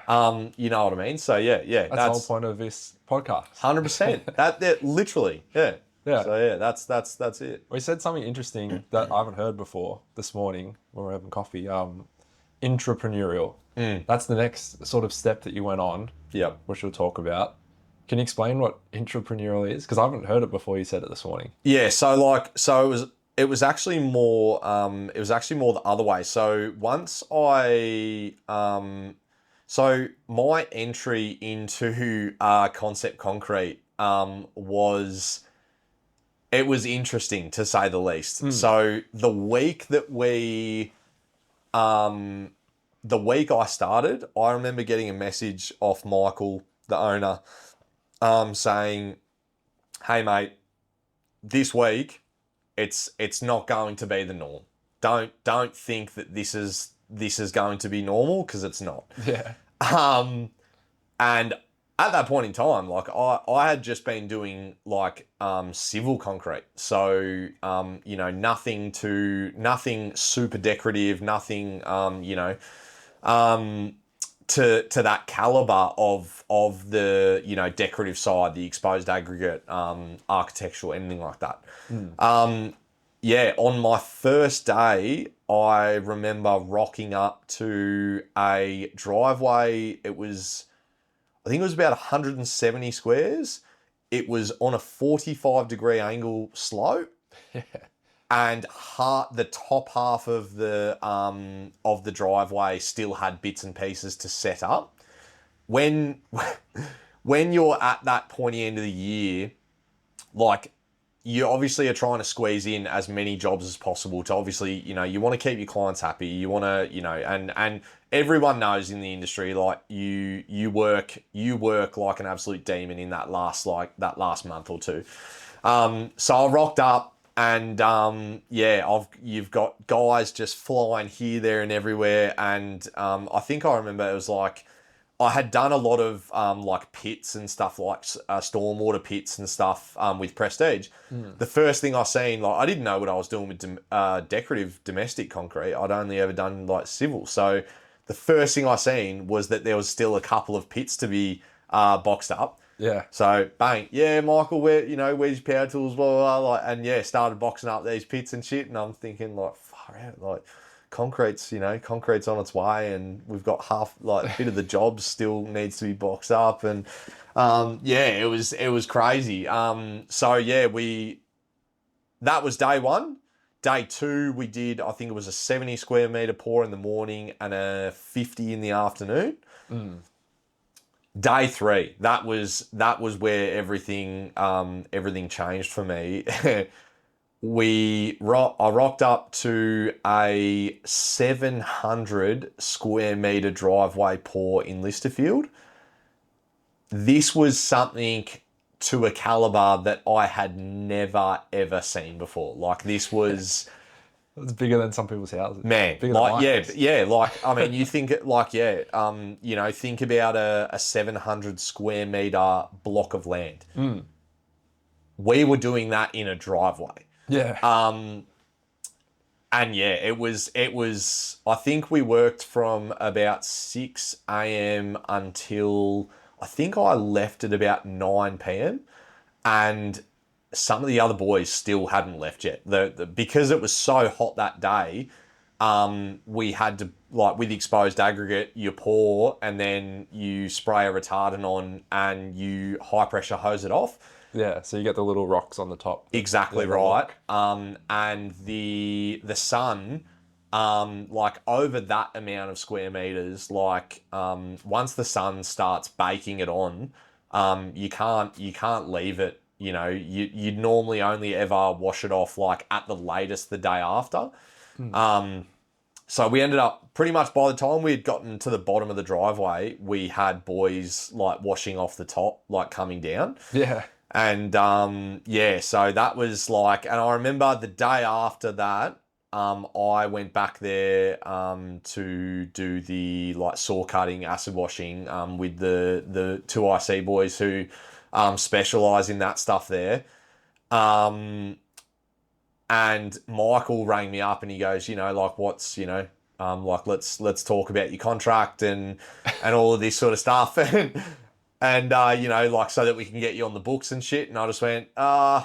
I need more money. I was like, yeah, look, if I'm doing this, I'll just be a subby. Yeah. And I hadn't planned on, I hadn't really planned on starting my own business or subcontracting. I'd only ever been an employee. So, and then, I just started thinking, like, well, I'm already a subby, for these guys. And then I started, obviously I had a passion for the industry and the game of concrete itself. I started taking on private work, pretty much just hiring machines, I think, at the start I was using, like, skip bins for the dirt and all that sort of stuff, and then started using like truck machine combos and stuff like that, just hiring everything, which is the most expensive way to do things. So you chose to be a subby, well, because you didn't want to be that flat out every day just as an employee? No, it wasn't so much that. It was definitely a monetary thing. Like, yeah, the to work like that on a wage, and what the wage was going for at that point in time, just wasn't worth it for me. And also it was that thing of, like, well, hey, like, what if I start, like if and you know, full disclosure, like myself and Michael, when we first spoke about it all, like the agreement always was, because I looked at Michael and I went, oh my God, like look at what he's built. Like look, and that was that first spark of like, hey, you know, I could start start my own thing and control, you know, and I suppose it was that desire to build something of my own. Something that I hugely respected Michael for what he had built. Yeah. Um, And then you're like, oh man, I need lots of machinery. well, yeah, I mean, look, in all honesty, the first 6 months were pretty good, man. Like the first 6 months were good. Like I was still subbing to Concept a few days a week, and I was filling in the gaps with my own stuff. And my first probably due to poor pricing skills, but poor as in the way of I probably went the opposite way and I was probably overpricing people. But for some reason they were accepting it. And so my first few jobs were actually quite profitable. Yeah. I started off with just like, working out of a ute, and then bought a little like trailer and stuff like that. And then, I think 3 or 4 jobs in, I ended up buying like a little concreter's tool truck. Like everything felt great. Everything felt like it. In all honesty, it probably felt like things were going too well. Yeah. And at that point in time, I was like, oh man, this shit's easy. Yeah. Why doesn't everyone do this? Why doesn't everyone do this? Like, and it's like that saying goes, you know, if it was easy, everyone would do it. And there's a reason why everyone doesn't do it. And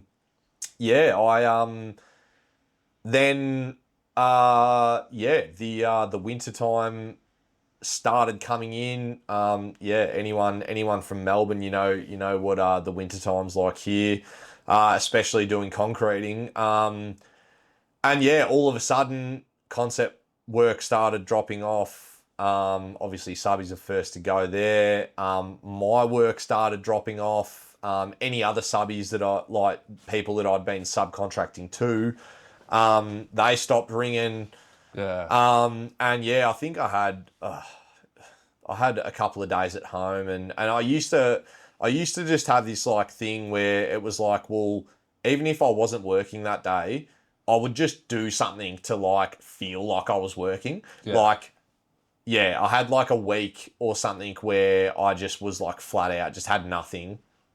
One day, I'd be like, all right, you know, today's task is to go and get like, cards made up, flyers made up, stickers printed, all this sort of stuff. And then the next day would be like, oh, well, I need that tool. Or, you know, and then the next day would be like, I'd strip my truck and clean everything out, reorganize everything, blah, blah, blah. Busy work, but not making you any money. No, Yeah. not profitable. I sort of rode that storm for a couple of months, like during the wetter months, and my family wasn't really like, we weren't moving forward, and for me, being stagnant is not just not for me. I sort of started going like, you know, how do I, and obviously I mean, in the trade industry, it's a super saturated market, especially in Melbourne. There's a lot of trades. You know, it doesn't matter what trade you're in. It's a super saturated market, and it's all about doing the things to separate yourself from the normal. And doing that is approaching you and, you know, using your services. So for any tradesman out there that is at that point of like, you know, I just need things to get moving again, come and see my friend Tom. He will sort you out. Look at your current clients and you know how Billy from BN Roof Plumbing has been able to scale his business in 12 months, you know, via you and obviously a coach and stuff like that. But yeah, so I remember because I did some stuff for you, yeah. and I remember being like a bit depressed because it was the off season. Yeah. And like nothing was happening. No. I was like, usually I do this and they're busy. 100%. Well, I mean, yeah, Which would have been even worse for you because you were busy. And then you're like, oh, yeah, we'll do marketing and Tom will fix it. But there was still not much. and there was not much, yeah. And yeah, I think that it definitely, and it was in a rough time as well, in regards to people weren't really spending money. Like, and when they were spending money, I think I had maybe one or two clients that actually verbally said, you know, we were going to go with you or with like a big time player, but we wanted to give the little guy a go. Yeah. And yeah, it just made me sort of think about, you know, like about the competition that I'm actually going up against and the way the market was at the time. You know, obviously after the pandemic, everyone had so much money to spend, because they had just been locked at home, you know, working from home, saving money, all this sort of stuff. So, after all the money had been spent, you know, we then everyone went back to work and you know, and all of a sudden it was like, well, all of the expenses, you know, inflation went up. Definitely not the reason as to why, you know, I had my failures. It was definitely, you know, I didn't put in the right groundwork, before going out. You know, we look at, and yeah, I'll use Billy as an example again. He spent 12 months before going out building up his Google reviews, you know, building a brand for himself so that when he went out, people knew who BM Roof Plumbing was. You know. And yours was more of like a snap decision of like, 100%. I'll give this a crack. Yeah. There was no, poor preparation. Yeah, perfect preparation prevents poor performance, and I didn't have any preparation. It was just, you know, I thought I was going over to concept, and had no, you know, no idea of going out on my own, and all of a sudden I just, had this snap decision of, well, like let's see what we can do. Yeah. So yeah, I remember the pivotal point for me was like, my family and I were just going nowhere. All of the money I was making was just going into the mortgage and into the bills and groceries and stuff. And I was just working. All I was doing was, like, if I wasn't home doing nothing, which we couldn't afford to go out and do things, I was just working, and like obviously working as a subby, like especially during that time, it's like a day here, day there, day there. So I was basically just cutting it even for those wetter months. And I remember one day I was pouring like a driveway extension under, I think I went to my old man's joint, raided all of the like canopies that we had, tarps, everything like that, and just set up like a full scale, just like camping setup over this driveway extension. And I just sort of sat in my truck waiting for the concrete to go off, and I'm just like, what am I doing? Like, what's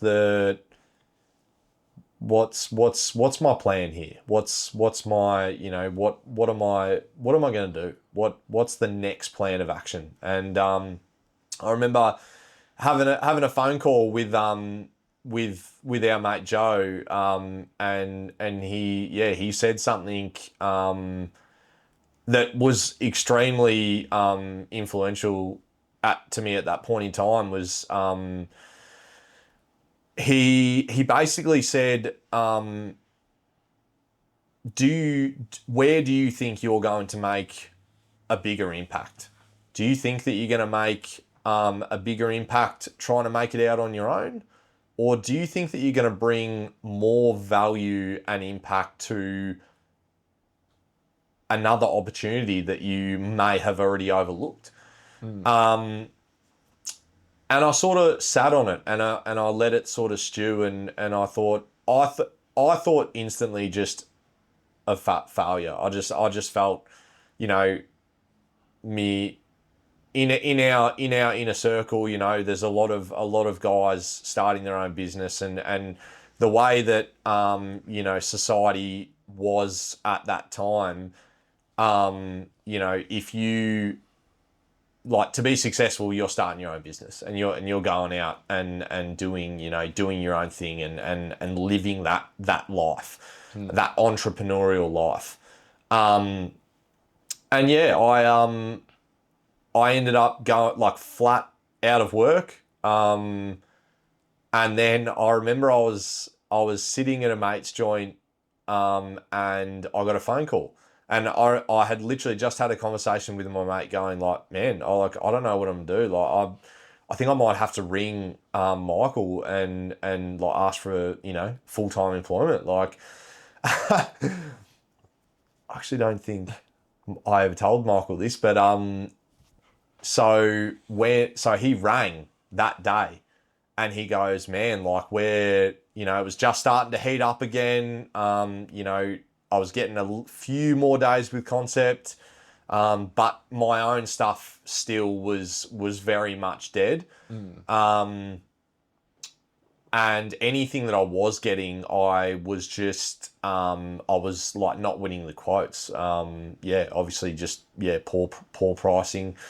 And yeah, just not having the knowledge on that side of the business. Yeah, which comes through experience. 100%. Yeah. And yeah, and an amazing thing that, you know, is available now is these business coaches. Like, yeah, a few of our mates, have these business coaches, and yeah, that they have been proven to be incredibly successful. And yeah, like I said, they just accelerate things. 100%, speed everything up. If you get a good one, if Yeah, you get someone yeah. who's actually done it before, Yeah, yeah, it's like you don't have to fuck up yourself because they've done it already. yeah. Which is what the point of this podcast is again. Yeah, that's it. Knowledge shared. Ups. Yeah, fuck no. Yeah. It's yeah. So like, Oh yeah, making that call would have been hard, but that's pretty courageous as well. A lot of people just sit in the house while it's burning down. Yeah. And just keep like, you could have got into that busy time again and had some work again and been like, oh, this is good again for summer. Yeah. And you would have known that winter's coming again. Yeah. And then once it come back again, just be miserable all winter. Yeah. Yeah. No, 100%. I learned a lot through, I learned a lot about business through that time and through that winter. But yeah, so basically that day I got a phone call from Michael, and he had basically said, we're looking to expand our cruise. How would you like to come and run a crew for me? You know, you can stay as a subby. You know, here's the rate I'm paying. And I basically said, you know, would you be happy to use my truck, my equipment, have it as Halley Concrete is, you know, like a sub branch of Concept Concrete? And he goes, oh mate, like absolutely. He goes, if you can give me, you know, 12 months of your service, I will teach you everything that you need to know about running a business. Yeah. So, well, there's your coach that you don't have to pay and that for.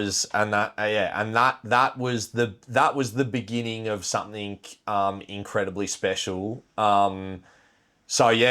Anyways, we come together with a rate and a contract.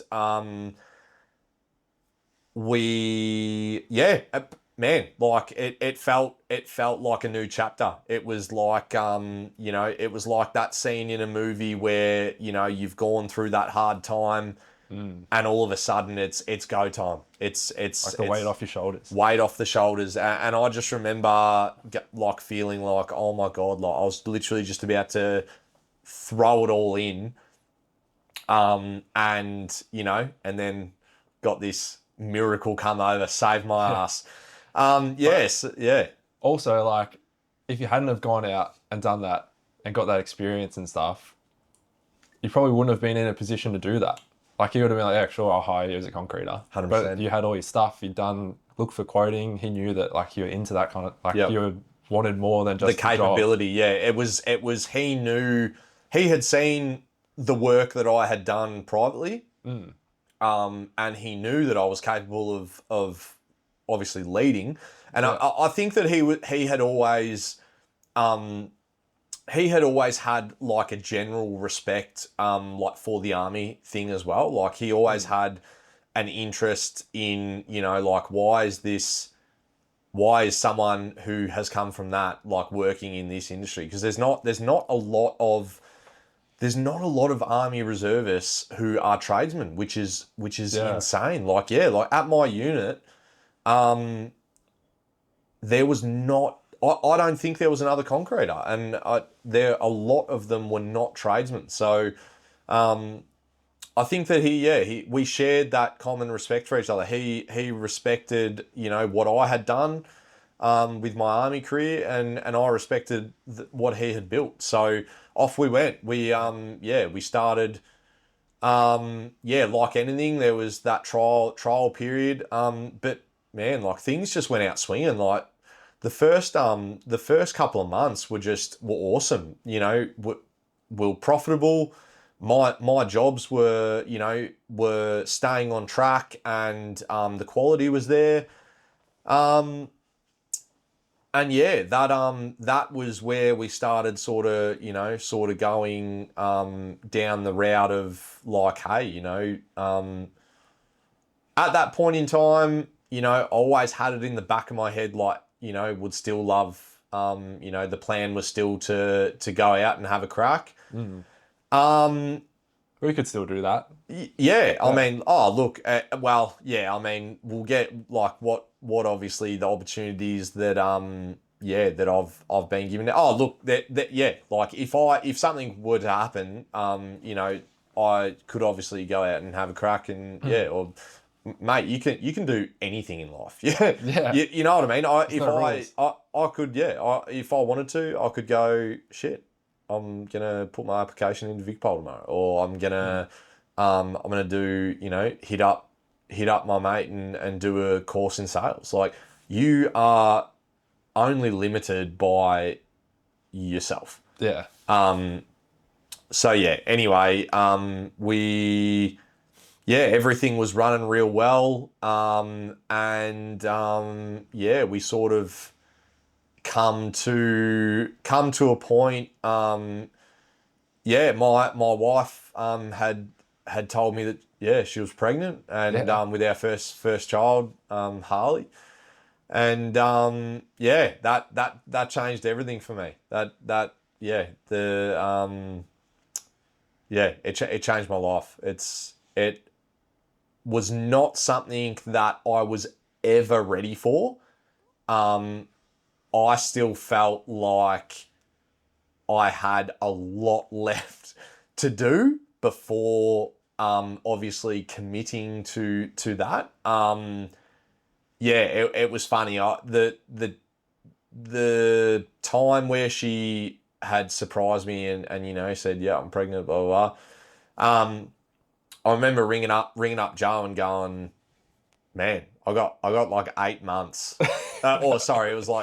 It was like 7 months. I'm like, I got 7 months to make shit happen. Yeah. And I think I remember in that first month, we flew out to the Gold Coast, hired a BMW, and just fucking had a hell of a time for like a long weekend or something. And I'm like, oh yeah, it's like one, you know, tick that off the list. That's like you're going to prison or something. Yeah, man. Yeah. Well, I mean, I'm sure there'll be parents out there that will absolutely like laugh at that. Look, you are never going to feel ready to be a parent. It's one of those things where when it feels most scary, jump. That's that like I was never going to be ready. And little did I know how much I needed it. I needed my son. I needed to have him here to give me no way out. Like it become a thing of like I've got options to fail. Now I've got no, like there is no option to fail. It's you're always going to have failures along the way, but it's never going to get to the point now where I'll hit rock bottom because I'm not taking my family down to rock bottom with me. It's just it's yeah. It's a mindset of and any father out there will share the same, should share the same opinion, that they're not going to, drag their family through the mud. So it's a big motivator. Huge motivator. Jakey 3.0. Yeah, Jakey Jr. The poor bugger was, he got my ears, which not sure whether you can see, but they're pretty darn big. The old elf ears, but it'll be. They will double as a Santa elf combo this Chrissy, so for his first Christmas. So. Have you got a dress up picked out? Yeah. That'll be good. It'll be good. So mate, massive motivator. Huge. Yeah. And then how do you? So he's nearly 1 year old now. Yep. How have you gone, like balancing out all these things? Work. Yeah. You were still doing army stuff for a little bit. Yep. Staying fit. Yep. So I suppose that was probably the beginning of the end for my army career. Was my son was born, and I remember I went out to a training weekend in Puckpunyal with our unit, and I remember we got there and it was just like flogging down with rain, and we're setting up, like anyone that knows, anything about the infantry, it's not the most luxurious job. You're in the dirt, you're sleeping in the mud, so you pray for sunshine. Yeah. I remember lying there, and just thinking about my wife and kid laying in bed all night, and just going, and I was just like, man, why am I not with my son right now? Like, it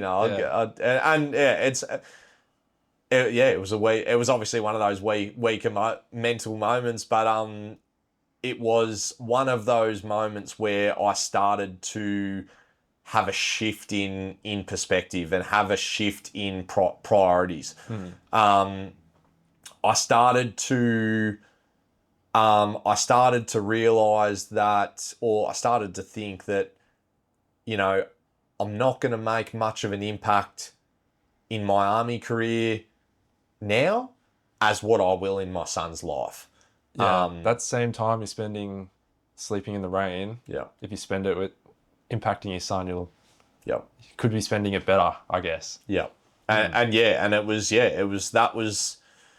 That was where the mental, the mentality started to shift. I remember getting a photo with my son, and I saw it in the back of my head. I knew that it was going to be one of the last times that I put on the uniform. I'm not a massive photo person, but I just remember saying to my wife, can you take a photo of us? And just picked up my son, and he's got grin from there to there, and it's one of my favourite photos. That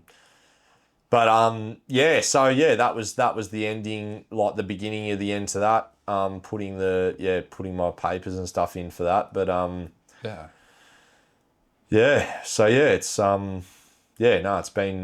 it's been a huge motivator to make stuff happen going into the next stage. Yeah. That's the Jakey story so far. Yeah, pretty much. I reckon there's a lot that people could learn from that. Yeah, no, for sure. I mean, look, I suppose the ending, to sort of cap all that off, like, where I'm sort of sitting now, like, I definitely wouldn't be working, working for someone if there wasn't some form of incentive, knowing that it was going to improve myself or my family's life. I can't really dig too much into it because the terms and conditions are still very much in contracts. The contract between myself and Michael and Ryan, moving forward, Concept Concrete Melbourne moving forward into next year. There's obviously still a lot of water to go under the bridge, but very exciting stuff moving forward. Yeah. A direction that is definitely, it's open to anyone. Like that entrepreneurial versus the intrapreneurial, not everyone wants to live the life of someone who wants to build something and the sacrifice that it takes to build something from the ground up, which is totally fine. There's nothing wrong with that. And the intrapreneurial of, hey, I can have a very, very impactful and successful career helping someone else who has already built their empire from the ground up. And there's nothing wrong with either either. Any listeners, like, it comes down to you. What are your wants and needs? What out of this life? What do you want to achieve when you get to that 80-year-old? What do you want to have done in your life? And hopefully that can help people choose that path to go down. Yeah, or ideas they haven't even thought of. Like, it'd be a messy world if every single person started their own business. 100%. And you want to get your driveway concreted, and I call Halley Concrete, and then he has to call his mates that are concreters that all have their own business to get 4 of you to come pour my slab. Yeah, it's the market's already saturated enough. If there was another, and like, what's funny is that if every single tradesman wanted to be a business owner, like, they wouldn't have any workers. Yeah, nothing. The whole objective of obviously being a business owner is to grow a business to the point where it can operate without you. Yeah, but you wouldn't be able to do that because there would be no one underneath you to operate it without you. Yeah. So yeah, just be doing everything. Yeah. I had another thought about that. Yeah. The entrepreneurial thing. Yeah.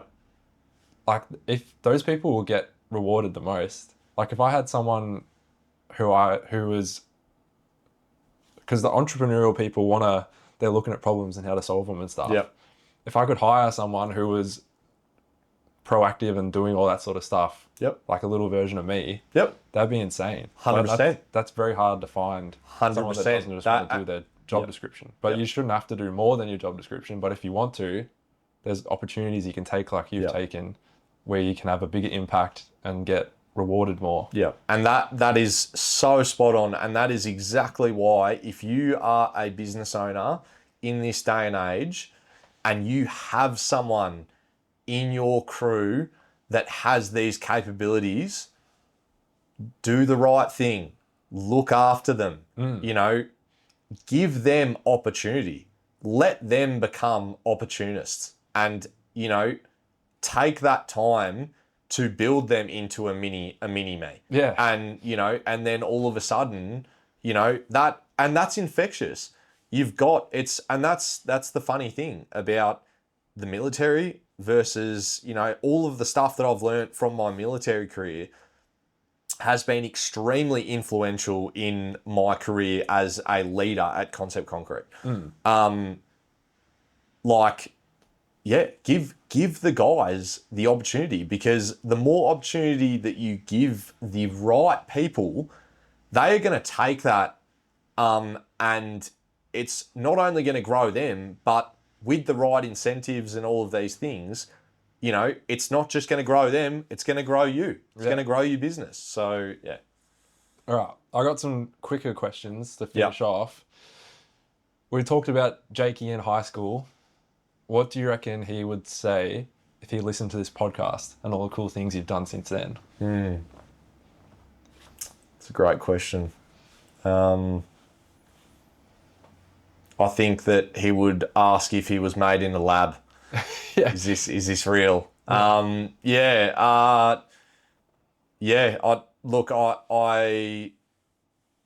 genuinely think that I was a completely different person in high school. I'm definitely proud that I'm not the same person that I was in high school, because I was a very different person, not a person that not a person that I would want my son growing up to be anyway. Yeah, I think he would be like, oh man, didn't think I'd even try that. No, Oh, Jakey. Like I said, you know, until that, you know, that gateway through the army, like, I never, it can't, man, everything that I've achieved all spirals back down to that day, that enlistment day, ball of my eyes out on the staircase at DFR, holding my certificate of enlistment. I never ever would have ever dreamed that I would have gotten to this point. Yeah. No. Yeah, it's cool. All right. And then a quick, what do you wish you knew before you went? We'll do like a few. Like, what do you wish you knew before you went to basic training? Yep. All right. Well, it's a bit of a hard question because I loved all the military stuff, I had done a lot of research. Yeah. You know, it's not like I had no idea about the military life and all this sort of stuff, and I just rocked up and I'm like, whoa, like, Watch Full Metal Jacket like 100 yeah, times.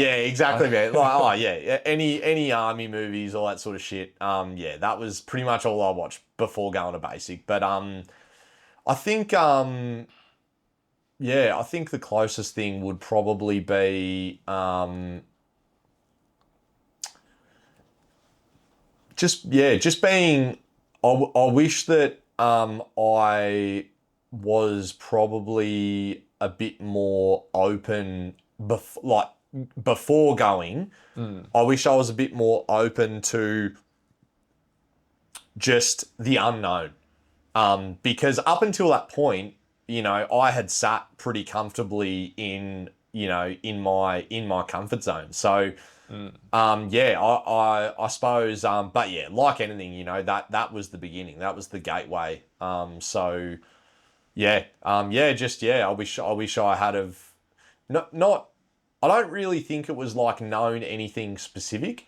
I probably wish that I had have known that I was just going to be eating hot boxes for the next 5 weeks. That's probably it. Yeah. What's in a hot box? So think about a microwavable meal, like a McCain's microwavable meal that you buy from Woolies or something like that. That's got like mashed potato, peas, and like a bit of meat or something. Yeah. Because I went in there when there was still sort of like COVID restrictions and stuff like that. We didn't get to eat at the mess for the whole time that I was at basic training. So we just got fed 3 hot boxes a day for 5 weeks. Yeah. Yeah. Wish I had known that. What about what do you wish you knew before you became a dad?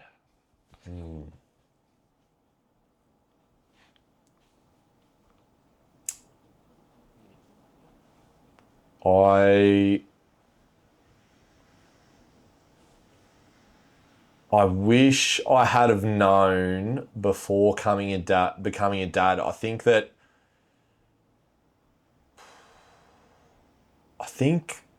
like that, like it's okay. Everything is okay. Like the unknown is okay. The mistakes that you're gonna make is okay. The divide the divide and the stress that it puts on you and your partner when when you're running off no sleep, and all of a sudden you go from being in this love bubble of two to two people in this love bubble of one little thing. That everything will be okay. The world's not ending. The world is not ending. It's just time. It's just, it's everything. You will survive. You will grow together. It's all going to be okay. Yeah, cool. Yeah. Oh, I think that's good. Sweet, man. Thanks, Jakey boy. Nah, thanks, man. Thank you so much for having me. And really look forward to following along your podcast journey, and I'm really excited at I think I've got an idea of who the next couple of people will be. So really proud of you, man. Really proud of everything that you've done as well, and everything that you've had a very successful career in the emergency services, and you're doing your own thing now. So really proud of you, man. Thanks, man. Thanks for coming. Bro. Yeah, sweet, man. Cheers. Jakey, mate, thanks again for coming and sharing your story. I think there's so much in there for anyone trying to balance work, discipline, and family. When I asked him to come on and be my first guest, he thought he didn't have much to share, but it's people like Jakey I think we can really learn a lot from. A very impressive story so far, and I'm looking forward to seeing what he gets up to next. He's a true everyday legend. If you want to connect with Jake or follow along with what he's up to, you can hit him up on Instagram. He's at JakeHalley_conceptconcrete. I'll leave the details in the show notes. Go check him out, send him a message if you have a question. And if you're a business owner looking to generate more work online, then you can check out my Instagram. It's at TomWilsonsDigital. Thanks again for listening to Wish I Knew That. I'll see you in the next one.